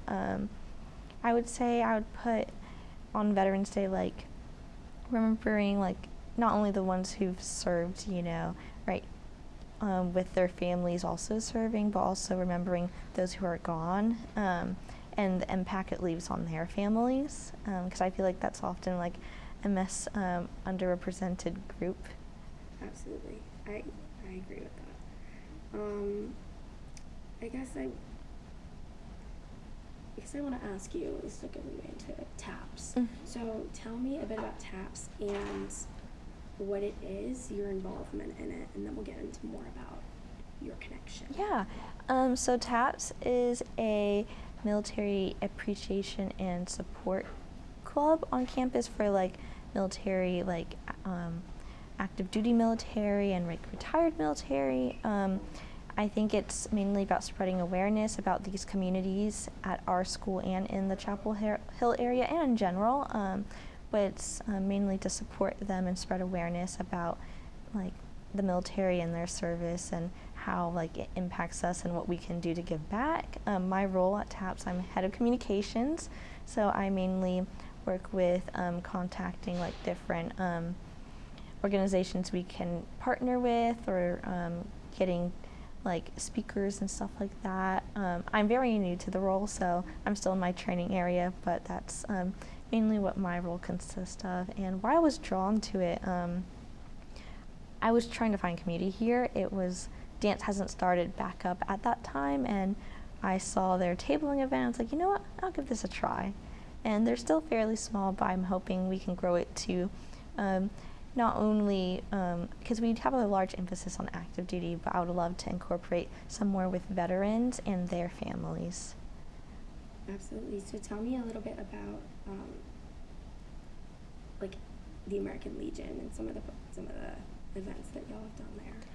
I think we've done I wasn't really around for that, but we've done events, I think, getting to know the people who go to the American Legion, and I think we did we listened to, we had speaker events, going there, listening to their speakers. I think we had we do gift baskets and making care packages and stuff like that. And the letters. Oh, Letters of Love. So what they do, we'll have like tabling events in the quad, in the pit, and we partner with A Lot of Love, I believe, and we will, I'm not sure if it's A Lot of Love, I think it's a different organization, but we partner with an organization to write letters to active duty service members, and we send them during events like Veterans Day to send to veterans, or like oftentimes we'll do it for like different holidays and just thanking them for their service and letting them know they have love and support here at home, rooting for them. Yeah, awesome. So I kind of want to talk about study abroad. Mm-hmm. So you mentioned, do you want to study abroad? Yes, I really do. I'm hoping to go to Rome this summer, so, fingers crossed. But I really wanted to do study abroad because I had the opportunity to travel a lot as a kid. Not because of the military, but we would often travel to see my dad's friends, or we always lived far away from my dad's family, so it was a lot of traveling for that too. And my cousins, when they were also like their military family as well, but when their dad got out, they just traveled the whole, they went to every state and they saw everything because they were like, they want to do stuff together, and I think my parents wanted to make sure we had those like bonding experiences as a family. But we did a lot of traveling, and my mom's from the Philippines, so we traveled to the Philippines a lot to see her family. And while I have those great experiences of going to the Philippines and going to the States, I really want to experience different cultures, and I want to see Europe, and I know my dad spent a lot of time in Europe, and I just would love to be able to go there and connect on a different, in a different way. Like, there's so many reminders of him everywhere, but I would love to connect and see what he saw and what he fell in love with those places, and I would just love to experience that for myself. So could you elaborate a bit more on how often did you travel, especially after your dad wasn't active duty anymore? And what did those family vacations look like for you? What did it mean to your family? And describe those family experiences. Yeah, so we would go once every 2 years to the Philippines, and we would go for like 3 to 6 months at a time. And then in the States, we would try to go to Pennsylvania, I would say once a month, when we were moving back and forth like once every 2 weeks, but quite often, as often as we could. Sometimes it was a little bit more spaced out, like maybe once every 3 months, but we went quite often. And then on our way back and forth from Pennsylvania, we would stop places like everywhere. Like we would stop in Virginia, West Virginia, Maryland. Like we would just see everything on our way back. Like we wanted to see everything. And then we would also take trips to Florida. We went to Florida, pretty much the whole East Coast. And we just wanted to experience everything. My parents wanted to show us everything. I think it was just a big family bonding thing. Like, I can't recall now. Like, I was just so excited to see everything. But I think for them, it's like, my dad had so many friends in the military who had children quite young. And his big thing he would always say to us, he was like, the reason I got out was I served my time. I was in for 24 years. And while he would have wanted to stay in longer, he was like, I didn't want my kids to grow up without me there. Like, I wanted to be there for the little moment, like the big moments, yet like, first steps. Like, he wanted to be there for everything. And like being deployed, there's no guarantee. Like, that's not a guarantee. Like, it's not a reassurance that you're going to be back. And he wanted to be there for his family. I think he's a very family-oriented guy, and he's just like, I couldn't go and know that I missed my kids' recital or this and that. Like, he never missed a dance recital. He never missed a school, anything for school. He was always at the teachers' conference. Like, people will joke, like, dads don't know what they're doing. He knew everything. Like, he was so on top of things and so involved. Like, he would never miss anything.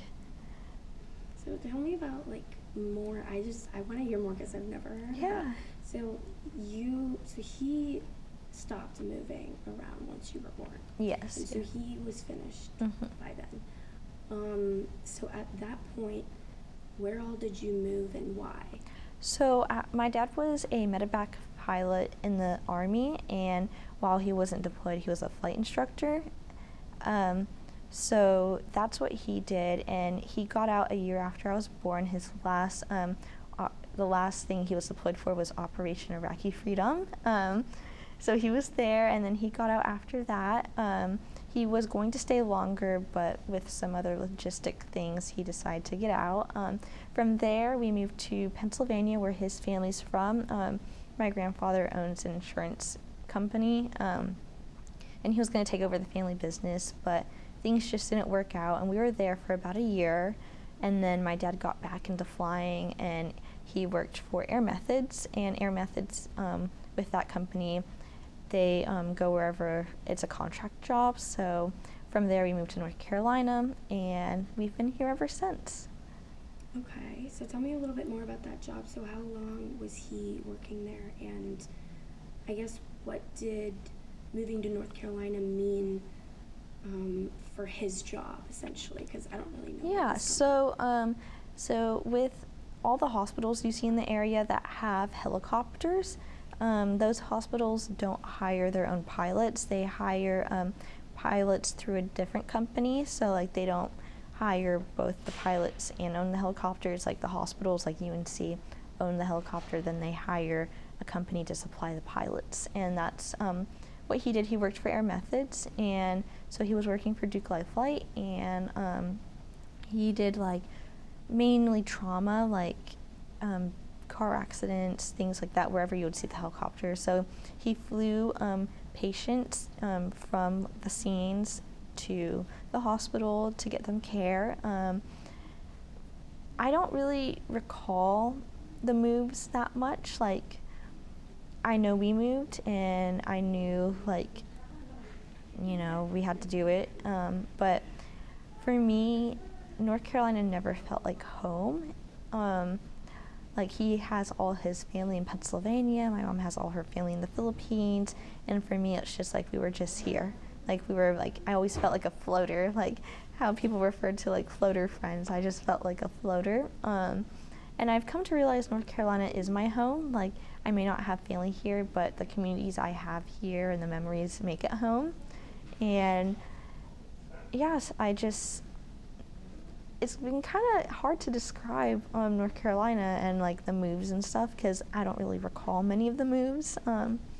But in terms of like home, this is home. And I guess like for my dad, I know like some military members, they feel kind of like it's hard after they get out, because like what do you do? And then my dad had the privilege of being able to do what he loved, flying, and it's still like medevac, so very similar to what he did in the military.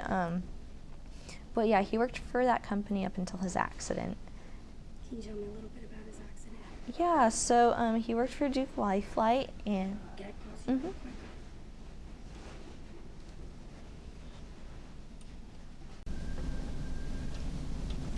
Okay. Testing? Yes. Perfect. Perfect. So yeah, tell me a little bit more about your dad's incident. So he worked for Duke Life Flight, and in Duke Life, in 2017, Duke Life Flight, there was a accident. He and two flight nurses were on their way back from Elizabeth City to transport a cancer patient to Duke Hospital. And about almost 10 minutes into the flight, there was some errors that, like, mechanical things that happened, and they unfortunately went down in Elizabeth City. But yeah, so that was in 2017, and I was 11 at the time. My brother was 8, and it wasn't like a typical call for Duke, because Duke primarily deals with trauma, so that wasn't like on their schedule for that day. They just happened to take that call. But yeah. Okay, and so what exactly happened? There was some mechanical things with the aircraft. There was something with the oil line, there was something with the bearings, and there was like a fire.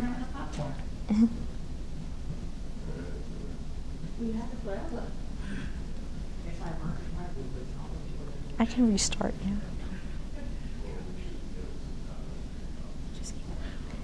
But yeah, there was things with the oil line, with the bearings, and there was an engine fire, and there was some things with the instruments, and like this isn't a very common like accident. Like there's that I know of. I think my dad's is the second one to happen.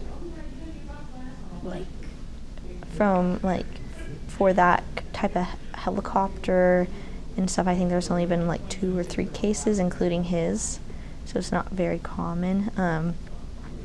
Right. And I don't think any of them had like any survivors in any of them, but. So, what happened then? Well, after that, it was just, there wasn't really anything that could be done, Sorry, I don't want to talk No. about anything that's uncomfortable. No, you're all good. I never yeah. knew that it was outside the military. Yeah, it was. It was a very public accident. Like, you can ask people who've lived in the area at the time, and they'll know. Like recently, like things with that have come to an end, but yeah, that it was a very public accident, especially for Duke, because Duke's a very big hospital. You wouldn't expect that from Duke. So, after that point, how did you guys move forward? What were the next steps? That's very like. It's not a hard question at all, but it's just I feel like with the military, when there's something that happens, there's often like there's people to help you through it, and there's like oftentimes like a process, and I feel like with his kind of accident, that's very rare. Like I don't really know that many people who can relate. So I think one difference of it being outside the military is it's hard because we didn't have that support. Like we did get a soldier assigned to us to help us with our transition, but other than that, it's like this is outside the military, and it's like you have to find your own way and continue. And like there's been like a lot of hard times, but I feel like my family, we've continued to do what he loved. Like we continue to live a life that we think he would be proud of us, and doing the things that he would want us to do. Like I still danced, I never quit, and like I said, I think that really helped me maintain structure in my life, maintain balance, helped me through that coping. But yeah, we've just continued to live life how he would want us to, because like my mom's like, we can't pretend that, you know, we can't feel bad for ourselves and just live, like bury ourselves in a hole, you know. You have to keep going forward and doing things. Like you gotta be strong for him.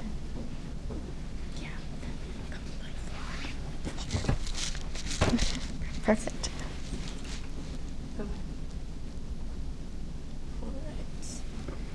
So, I guess I had no idea it was outside the Yeah, military. and if you Google like the Duke Life Flight like helicopter accident like 2017, it's like all over the internet. Like you can find tons of stuff on it.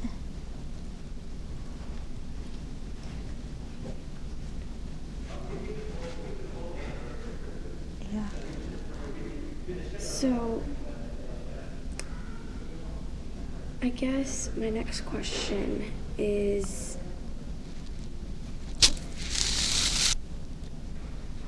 when it comes to TAPS and Tragedy Assistance Program, which is Tragedy Assistance Program for Survivors, was this something that you wanted to join because you know what it's like to be part of a military family and not have that?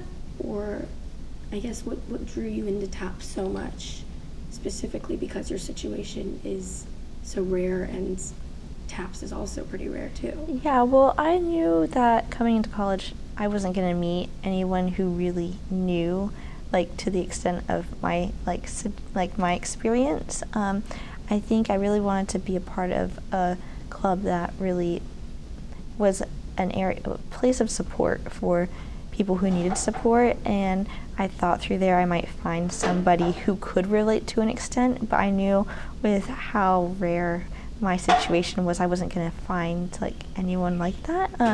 I just really wanted to be able to give back and support that.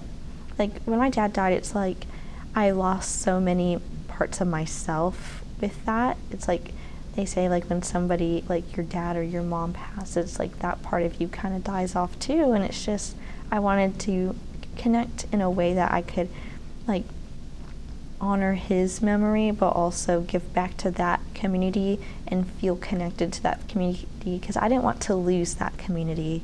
I wanted to just be a part of it in a different way, and in a way that I didn't have to always explain myself every time, because it's hard to open up to somebody who doesn't really understand. And I was like, I thought through that club I might be able to find someone who would understand. Yeah.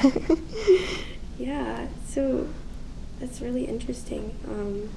And I'm sure it's probably pretty tough to talk about, especially because, you know, it's so rare, I think, with any kind of situation of death.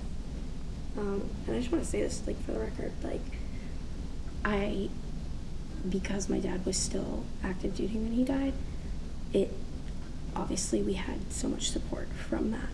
And I think there is, yes, that difference between our situations, but I mean, when my dad died of sudden cardiac arrest, he was driving to work. It just happened, you know. It didn't happen because of the job. It was just one of those things. And I think in a way, I think your dad didn't, you know, yes, it happened because of the job, but at the same time, it's different. Yeah. But yeah, no, I feel like I want to get back to, you know, keeping his memory alive, and I want to talk about this because this is so us, because I studied abroad. I want to study abroad. I want to talk about like what you do aside from TAPS and what you do to keep his memory alive and connect with him in that way. Yeah. I would say I keep dancing. I know he wouldn't want me to quit. I feel like there hasn't been a time where I've been like, I don't want to dance. I'm sure if there was a time I don't want to dance, like I wouldn't, but I just love like ballet so much, and I knew he would want me to continue to do that. I tried to do things that he would want me to do. Like I tried to be outgoing and try new things. Like I don't limit myself to like staying, you know, in a bubble. Like I try to get out, put myself out there and just experience new experiences and being adventurous, because that's how he was. And he lived life like not carefree, but he was so willing to try like different experiences and immerse himself in different cultures and get to know different things. And I feel like that's a very military family kind of thing, like making yourself more well-rounded and educated. And I think that's one way I can honor his memory, and just by being a good person. Like he was the type of person who would drop anything to help somebody. Like he never said no to helping somebody. Like if you read through like pages where people can leave like notes and stuff, like under like an obituary, you can read things about him, how like he was known as a good Samaritan. Like he would never turn down help for somebody. Like he's the type of person who would stop what he's doing to help somebody, and that's just really, he died doing what he loved, helping people. And I feel like for me, giving back and supporting others is what he would want me to do, and it's what I want to do too. But I feel like doing things like that really helps to keep his memory alive. Absolutely. So I guess I kind of want to talk about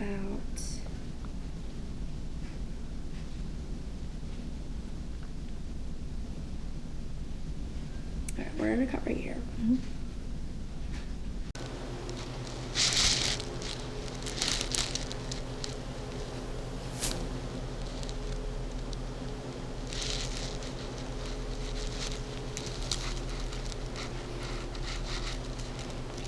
and just like walk and talk a little bit. And you can talk about like, whatever. Yeah, well, I find this very interesting. It's from the Philippines, and my mom's from the Philippines, and my dad was stationed in the Philippines, and he did a few operations in the Philippines, and really important ones too. So I feel like that's really cool to see that here.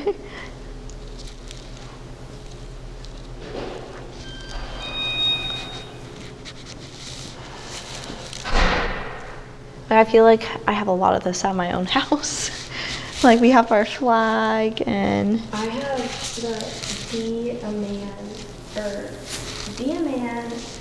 like G, I wish I were in the Navy. I always had that one growing up. And it's so funny.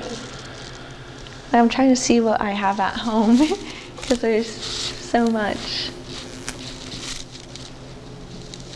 Like this is Navy, I think.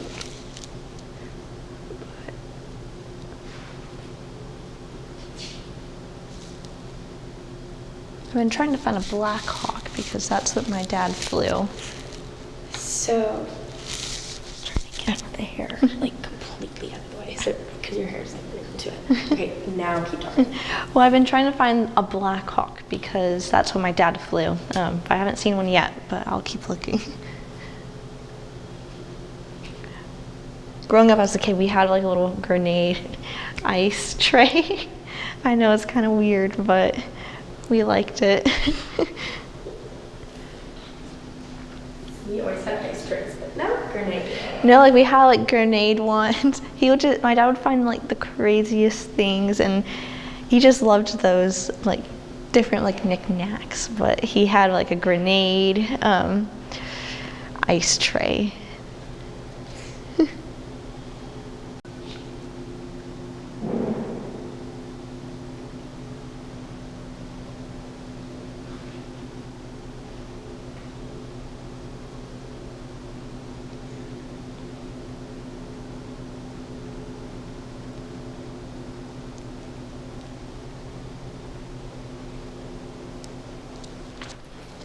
The dog tags are pretty cool. We still have my dad's dog tags at home. You have my dad's too. Yeah. Tell me about it. Like I don't really see anything there, but I always was fascinated by dog tags, and I was just always wanting my own. Did your dad ever get you like certain ones? Like when we would go to PX, if I saw some, he would like.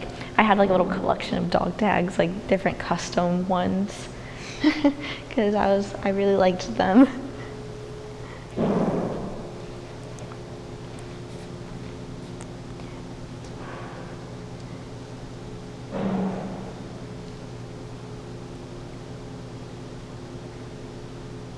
What does it say? Wait, what does it say on there about the helmets? It's just like the different types of helmets, but like we have the same like different sets of things down here at home. It's crazy what you'll find in your closets at home. I have like tons of this stuff too. I actually like the more I look at it, the more I'm like, oh wow. You should see my house. It's actually insane. This isn't about me. No. I have one of those hats and my dog chewed it up. It was really bad. Wait, I think that's like almost the exact hat my dad had. Like his was different. Like it had different like colorings and stuff. But Which like one? this one right here.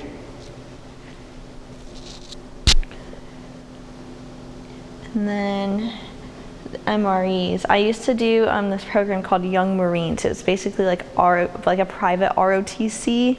And we had this like towards the end of your basic training, you have to go and like spend like a weekend in the woods doing like training and stuff and like scavenger hunting and stuff, and they only feed you MREs for most of the meals. And you know, the spaghetti with beef and meat sauce does not seem too bad. It actually sounds kind of good for MRE. So MRE, what does it stand for? Meals ready to eat, and they typically have like a heating pack in them, and it's for like when you're in the field and stuff, and it's like there's like the hot water, like the hot warmer pack, and like the different components that you can mix together. The one thing about MREs though, you don't want to eat them all the time, because if you do, like they're very like high in calories, like to keep the soldiers fed, and if you eat too many MREs, you're gonna definitely start gaining the weight. But no, we have like a bunch of those at our house because we have like little like go bags, and my mom loves picking up some MREs from the PX because they don't go bad. So you still eat MREs? No, like we have them in our go bags, but if they go bad, like if they're about to expire, yes, we will eat some MREs. Not the best meal, but you don't want that to go to waste. That's true. That is so cool. You guys have a flag? Yes, we have multiple. So my mom has our flag presented from the military, from like my dad's service, funeral service, and then I have the flag that always stayed outside of our house, and he folded it for me, and then my brother had one from a different service. But a fun fact about the flags they give during military funerals, when they shoot their like salute, I guess, after like the 3 shots of like 7, I think, they put those like the leftover like the casings into the flag, so it's like folded nicely into the flag. So I don't think many people know that, but yeah, and there's like 3 in there. But I think we ended up taking ours out, and we each got a little casing of it to put in our special flags. Yeah, but my dad's has a bigger case, and what we did, like in the on the uniforms, like how they have their little, like their different things. What we did for my dad's, my dad had like 4 or 5 rows of these on his, I think like 5 rows of like the 4 or like 3 or 4 in a row, and then like 2 or 3 rows of like 3 in a row. But we each got to get like a row or a few rows of them, and we put them in our like flag casing, and we all got to like choose different parts of his uniform to put into our flag shadow boxes, and that's been really special to have. Yeah, this one's a Marine one. My grandfather was in the Marines, but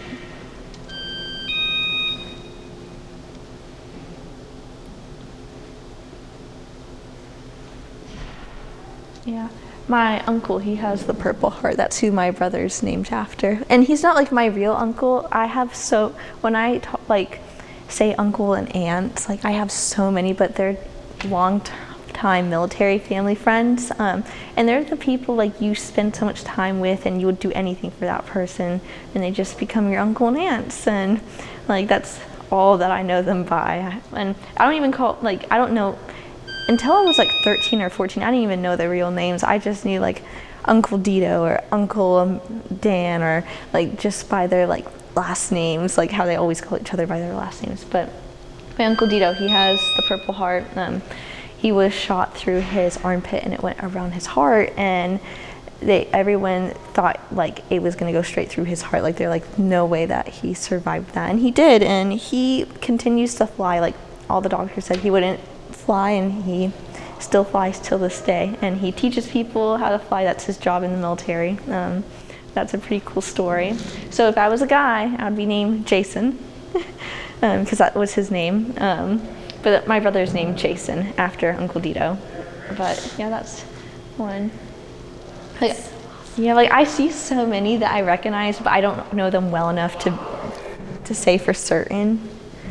But yeah, no, but I know for sure my dad has that one, and like I can't recall the ranks. Like I don't know well enough to be certain.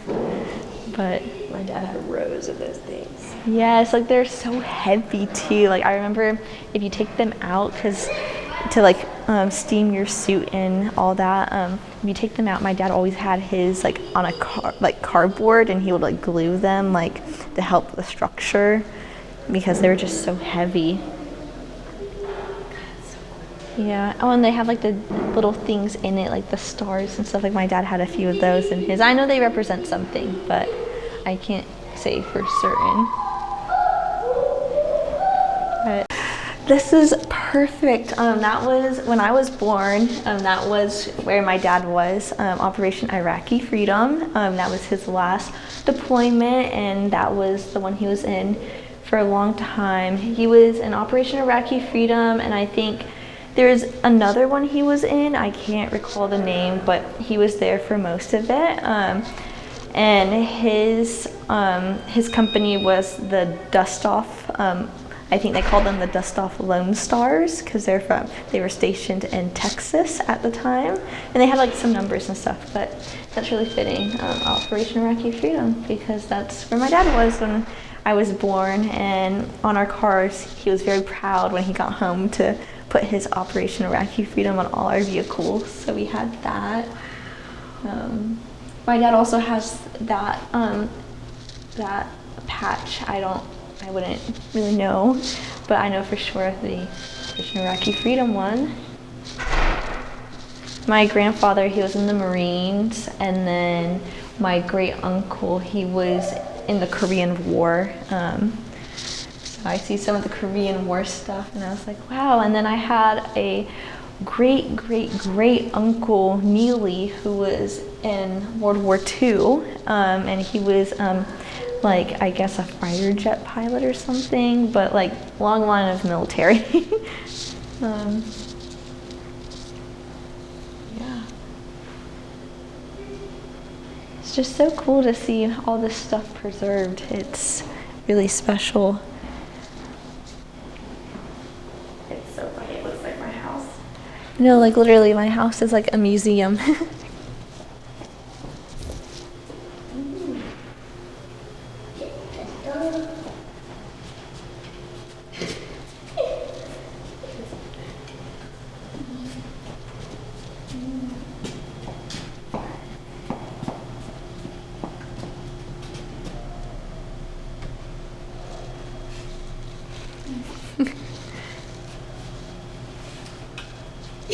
Hi.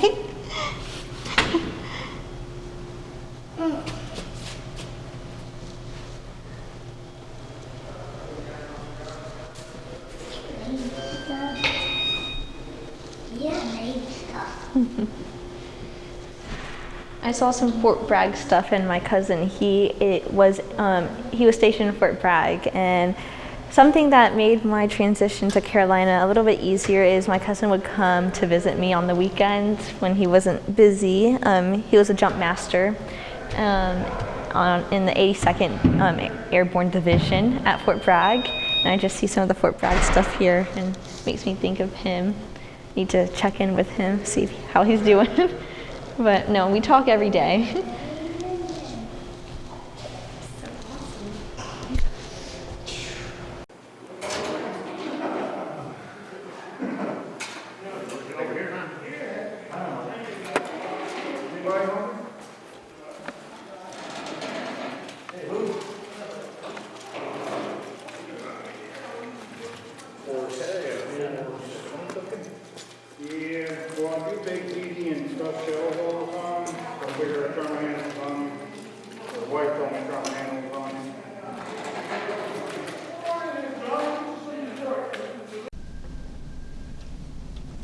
Okay. Testing? Yes. Perfect. Perfect. So yeah, tell me a little bit more about your dad's incident.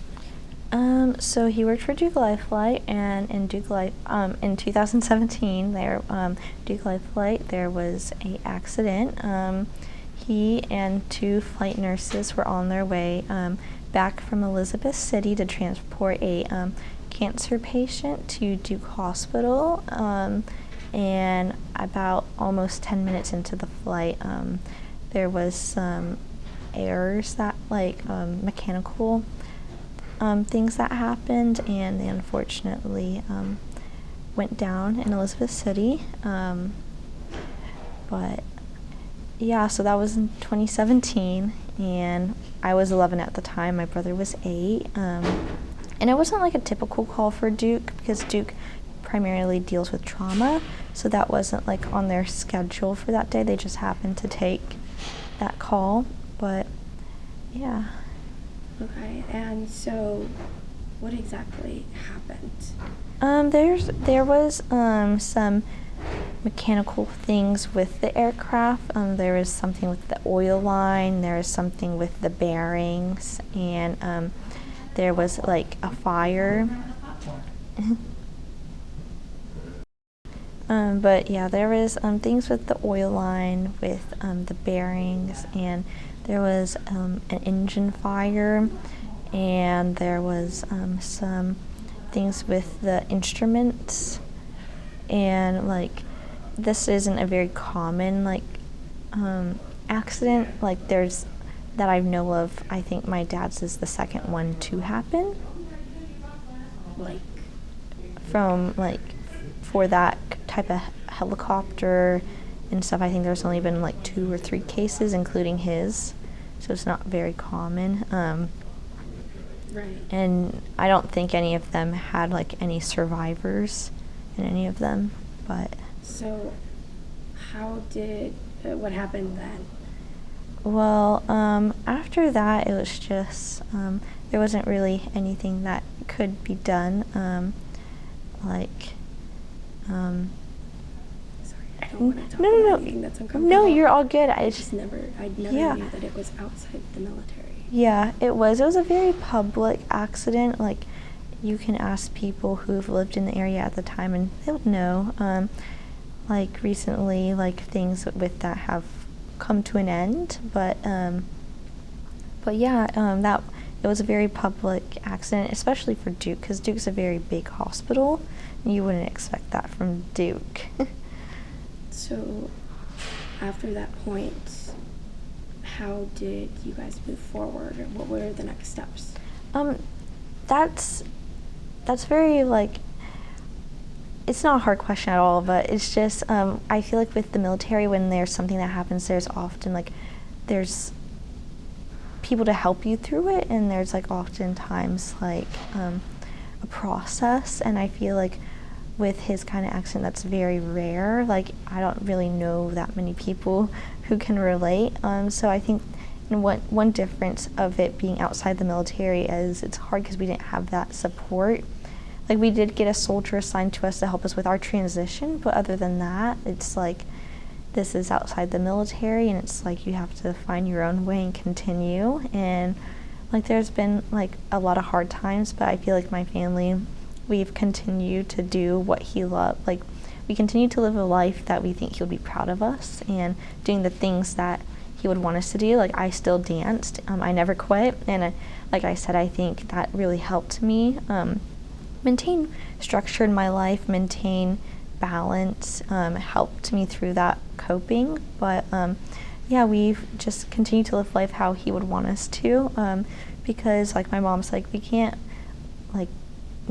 pretend that, you know, we can't feel bad for ourselves and just live, like bury ourselves in a hole, you know. You have to keep going forward and doing things. Like you gotta be strong for him.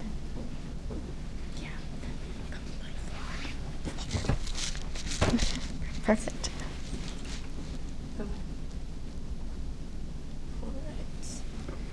So, I guess I had no idea it was outside the Yeah, military. and if you Google like the Duke life flight, like helicopter accident, like 2017, it's like all over the internet. Like you can find tons of stuff on it.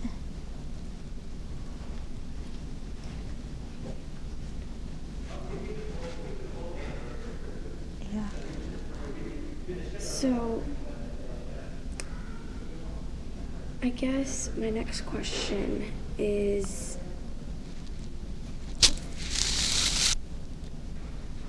when it comes to TAPS and Tragedy Assistance Program, which is Tragedy Assistance Program for Survivors, was this something that you wanted to join because you know what it's like to be part of a military family and not have that? Or I guess what drew you into TAPS so much, specifically because your situation is so rare and TAPS is also pretty rare too? Yeah, well, I knew that coming into college, I wasn't going to meet anyone who really knew, like, to the extent of my, like my experience. I think I really wanted to be a part of a club that really was a place of support for people who needed support, and I thought through there I might find somebody who could relate to an extent, but I knew with how rare my situation was, I wasn't going to find like anyone like that. But I just really wanted to be able to give back and support that. Like when my dad died, it's like I lost so many parts of myself with that. It's like they say, like when somebody like your dad or your mom passes, it's like that part of you kind of dies off too. And it's just, I wanted to connect in a way that I could like honor his memory, but also give back to that community and feel connected to that community, because I didn't want to lose that community. I wanted to just be a part of it in a different way, and in a way that I didn't have to always explain myself every time, because it's hard to open up to somebody who doesn't really understand. And I was like, I thought through that club I might be able to find someone who would understand. Yeah. Yeah, so that's really interesting. And I'm sure it's probably pretty tough to talk about, especially because, you know, it's so rare, I think, with any kind of situation of death. And I just want to say this, like, for the record, like, because my dad was still active duty when he died, obviously we had so much support from that. And I think there is, yes, that difference between our situations, but I mean, when my dad died of sudden cardiac arrest, he was driving to work. It just happened, you know. It didn't happen because of the job. It was just one of those things. And I think in a way, I think your dad didn't, you know, yes, it happened because of the job, but at the same time, it's different. Yeah. But yeah, no, I feel like I want to get back to, you know, keeping his memory alive, and I want to talk about this because this is so us, because I studied abroad. I want to start abroad. I want to talk about like what you do aside from TAPS and what you do to keep his memory alive and connect with him in that way. Yeah. I would say I keep dancing. I know he wouldn't want me to quit. I feel like there hasn't been a time where I've been like, I don't want to dance. I'm sure if there was a time I don't want to dance, like I wouldn't, but I just love like ballet so much, and I knew he would want me to continue to do that. I tried to do things that he would want me to do. Like I tried to be outgoing and try new things. Like I don't limit myself to like staying, you know, in a bubble. Like I try to get out, put myself out there and just experience new experiences and being adventurous, because that's how he was. And he lived life like not carefree, but he was so willing to try like different experiences and immerse himself in different cultures and get to know different things. And I feel like that's a very military family kind of thing, like making yourself more well-rounded and educated. And I think that's one way I can honor his memory, and just by being a good person. Like he was the type of person who would drop anything to help somebody. Like he never said no to helping somebody. Like if you read through like pages where people can leave like notes and stuff, like under like an obituary, you can read things about him, how like he was known as a good Samaritan. Like he would never turn down help for somebody. Like he's the type of person who would stop what he's doing to help somebody, and that's just really, he died doing what he loved, helping people. And I feel like for me, giving back and supporting others is what he would want me to do, and it's what I want to do too. But I feel like doing things like that really helps to keep his memory alive. Absolutely. So I guess I kind of want to talk about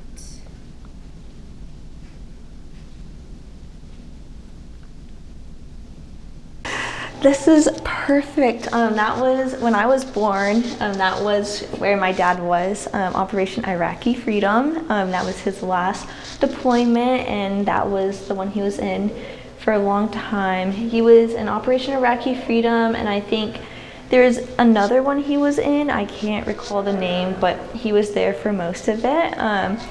And his company was the Dust-Off.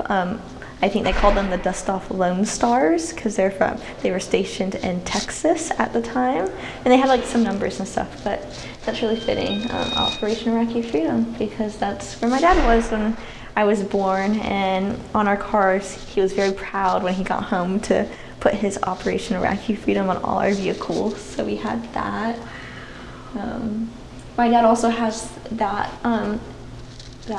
patch. I wouldn't really know, but I know for sure the Operation Iraqi Freedom one.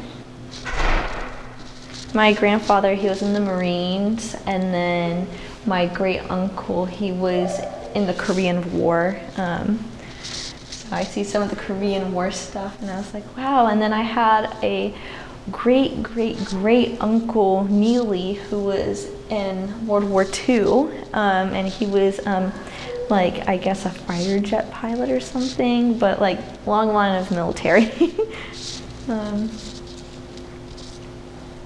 Yeah. It's just so cool to see all this stuff preserved. It's really special. It's so funny, it looks like my house. No, like literally my house is like a museum.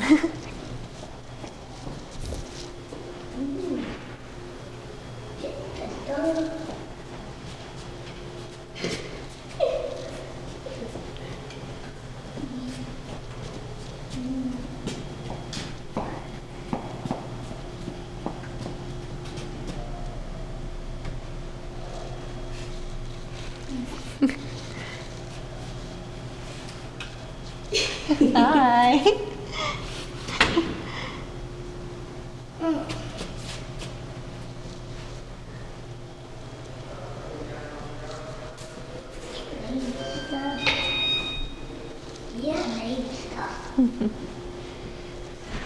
I saw some Fort Bragg stuff, and my cousin, he was stationed in Fort Bragg, and something that made my transition to Carolina a little bit easier is my cousin would come to visit me on the weekends when he wasn't busy. He was a jump master in the 82nd Airborne Division at Fort Bragg, and I just see some of the Fort Bragg stuff here, and it makes me think of him. Need to check in with him, see how he's doing. But no, we talk every day.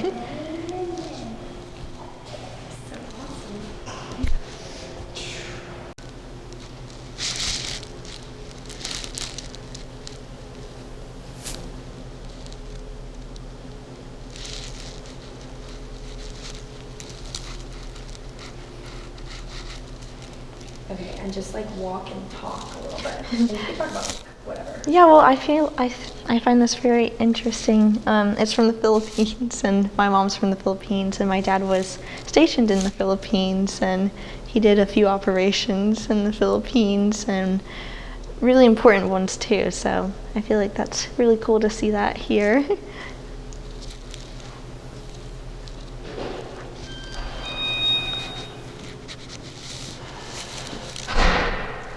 But I feel like I have a lot of this at my own house. Like we have our flag, and I have the Be a Man,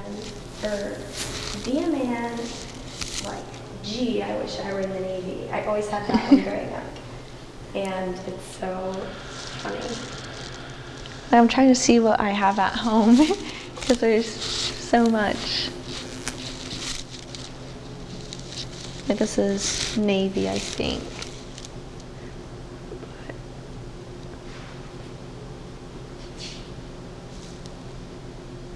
I've been trying to find a Black Hawk because that's what my dad flew. So, trying to get the hair like completely out of the way, so because because your hair's like into it. Okay, now keep talking. Well, I've been trying to find a Black Hawk because that's what my dad flew. I haven't seen one yet, but I'll keep looking. Growing up as a kid, we had like a little grenade ice tray. I know it's kind of weird, but we liked it. We always had ice trays, but no grenade. No, like we had like grenade ones. My dad would find like the craziest things, and he just loved those like different like knickknacks. But he had like a grenade ice tray. Okay, perfect. Okay, so I want to talk more about study abroad. Mm-hmm. So you mentioned how you wanted to study abroad in Rome. Yes. So, and you also mentioned about Amsterdam. Mm-hmm. So what's the counterpole of Amsterdam because of your time there? Sorry, can you repeat that one more time? So you mentioned that you want to study abroad in Rome. Yes. Tell me more about the program. So it's a faculty-led program for psychology. It's one of the requirements for the major, but yeah, it's faculty-led. It's I think about a month in Rome, and I'm just really excited if I get accepted for the program. It's very hands-on. I'm excited that it's letter-based, and just to experience the culture and to try the new foods and to see the new places and the architecture and all of that. Cool. So what is so appealing about Rome? I knew I always wanted to go to Europe because my dad spent so much time in Europe, and I've been to Philippines, I've been to Korea, and he was stationed there for 9 years. So like I feel like I've seen that part of the world, like a good chunk, like not a good chunk of it, but like I've been there a handful of times. And it's just like I want to go to the other side. I want to see Europe and where he's been like in his early 20s, and like gonna be like going into my early 20s, and I'm just like that'd be so cool to see what he saw like when he was that young, to be in the same places. And I feel like that would be really like a touching like way I could like connect with him, because like he's not here for my 20s. So I feel like it would be nice to see like experience some of the things he did in his 20s. So how long was he in Rome for? He wasn't in Rome specifically like in Europe. I would say like from I guess the amount of time like in and out, probably like 10 years. Like he was there for a good chunk. Like I believe he was overseas more than he was in the States. Yeah. Yeah. Oh my gosh. Do you know like just off the top of your head like where specifically in Europe? He was in the Netherlands. I know he was the Netherlands. He's been to England, Germany, I think. I know for sure Germany. I'm pretty sure Rome, Italy, yeah. I think also Hungary. I'm not sure I think that's the Middle East. But he's been to a handful of countries, England. Hungary's still in Europe. Okay, good. Yeah. That's so cool. Those were a lot of places I traveled when I was with my dad, but to live there is so... Yeah. Oh, he's also been to Turkey too. That's so cool. Oh my gosh. So when you're abroad, do you want to try to visit those places? Absolutely, yeah. Like I know my aunt and uncle, they used to be deployed in Europe as well, and even though my dad wasn't in the same countries as they were, like they always talk about how convenient train travel is in Europe, and how my dad used to take the train to visit them and vice versa. And I'm just really excited to be able to like on the weekends take the train and see, like explore while I'm there, because I feel that's something so special about travel abroad, like exploring the different places you can go while in Europe, like the different countries. Mm-hmm. So, do you feel like you want to kind of inherit his map in the sense that you want to travel and visit the places that he went to and kind of navigate that way, or do you feel like you want to kind of make your own map? I feel like I want to inherit his map, but also there's definitely places I want to go to. I know through ballet there's a big ballet presence in Russia and England, and I have a lot of friends who are training abroad in Monaco, Portugal, Germany. So it's just like I want to inherit his map, but yet there's definitely a bunch of places I want to go for like my own reasons, and I think I want to make like a combination of the two.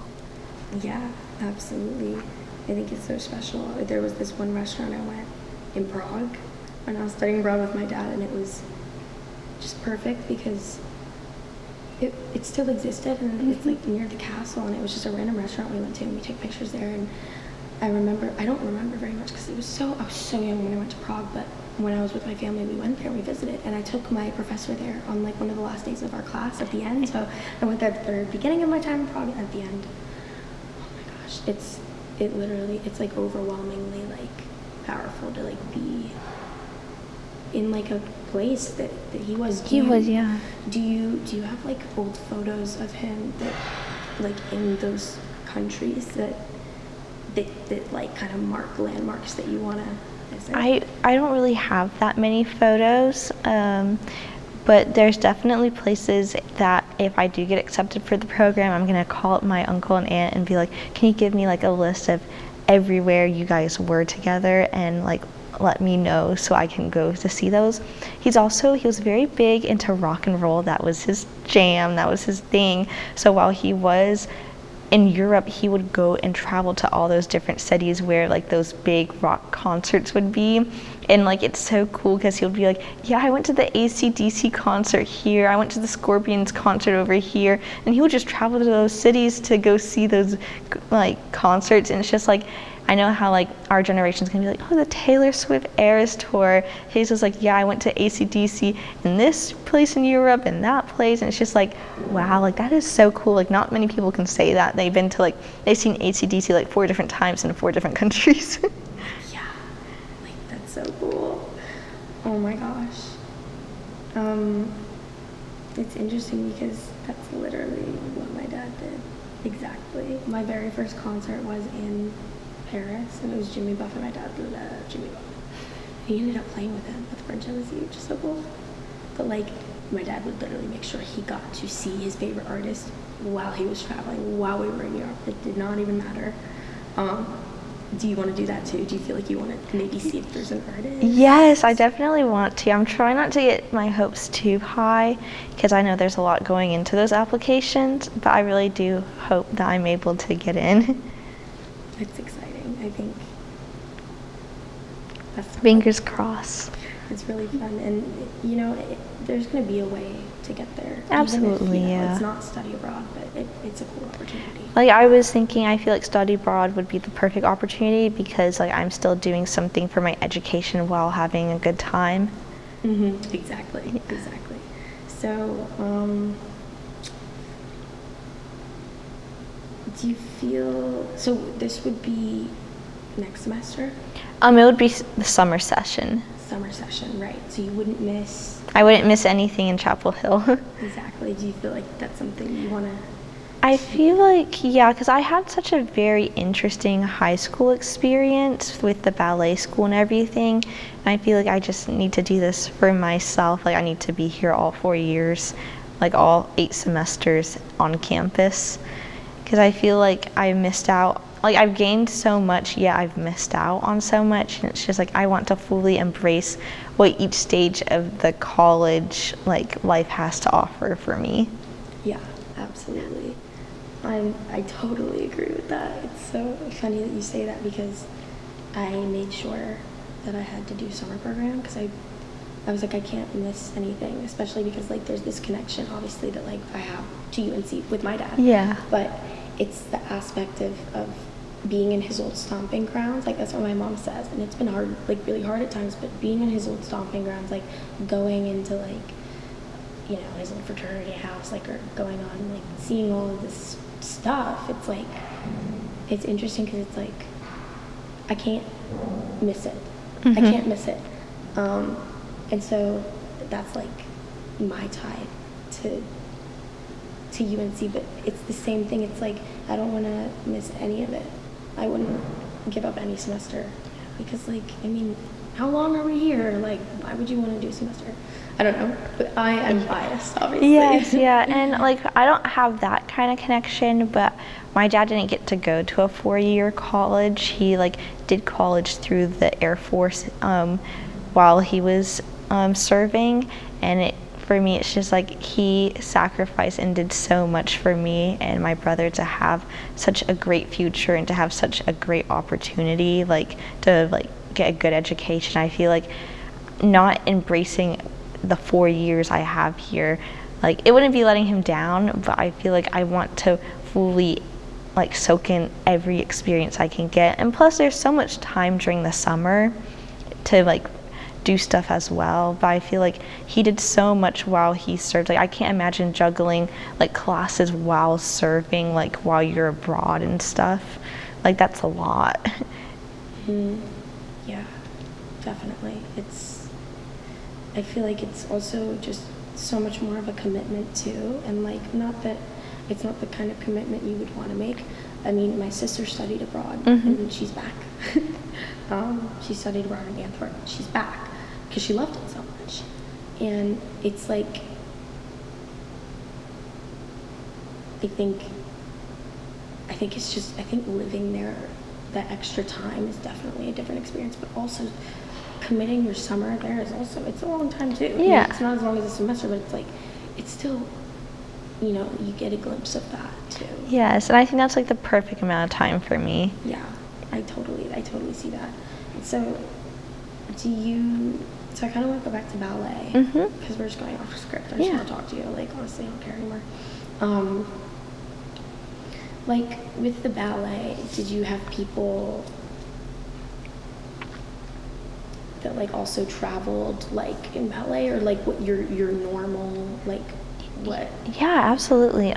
So there was a bunch of people from all different walks of life, like not so much like military background, but there were like a lot of girls whose parents were scientists, and there's a lot of people whose parents were like big hotel people, like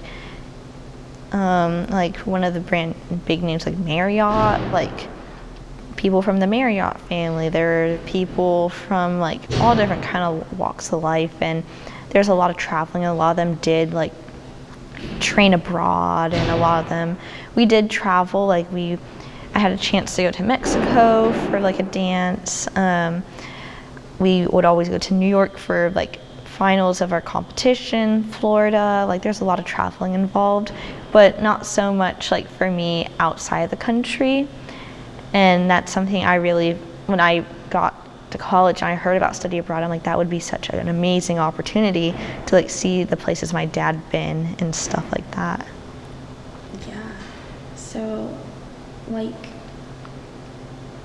do you feel like going to Europe could maybe connect you with like aspects of ballet at all? Or of course, yes. Yeah, like so the Royal Ballet School, that big ballet school, they always have this summer program. Like, so all ballet schools have summer intensive programs, but there's a bunch in Europe, and I've always wanted to go to the Royal Ballet School summer program, or that was the main one. And it's not that I wouldn't have gotten in, but my mom was saying like it wasn't like best for our family at the time with everything going on. And I feel like it was just such a missed opportunity.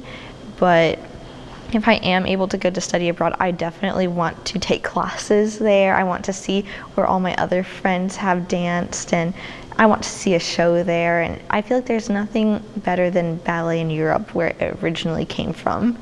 Like, I want to see it in its like raw, natural art form. And like in Europe, so like in the US now, many of our stages are flat, but back in the day, stages used to be like tilted and the seats used to be like flat. But I would love to see like a ballet done in a traditional theater that are still like that. That's so exciting. yeah, we went to an opera when we went to a couple different like shows. We went to like an opera and then some like old traditional, like in Austria. And it was so beautiful to see their performance, especially there was one in Prague. We went to an opera in Prague too. And like, you should go to an opera too. I know, I really want to. Or just like a show in general. Yeah, I feel There's like dancing and singing involved. Like, I feel like the art there is so authentic.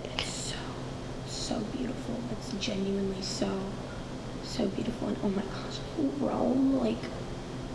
Rome I think is like the like powerhouse of all like European art. That's a crazy take because I feel like there's some people who would disagree, but in my opinion, I think Rome is one of the most beautiful places when it comes to the art because it's just there's so much history behind it and it's so pretty. Should be so excited. Okay, I'm gonna take a cut because the lighting obviously did not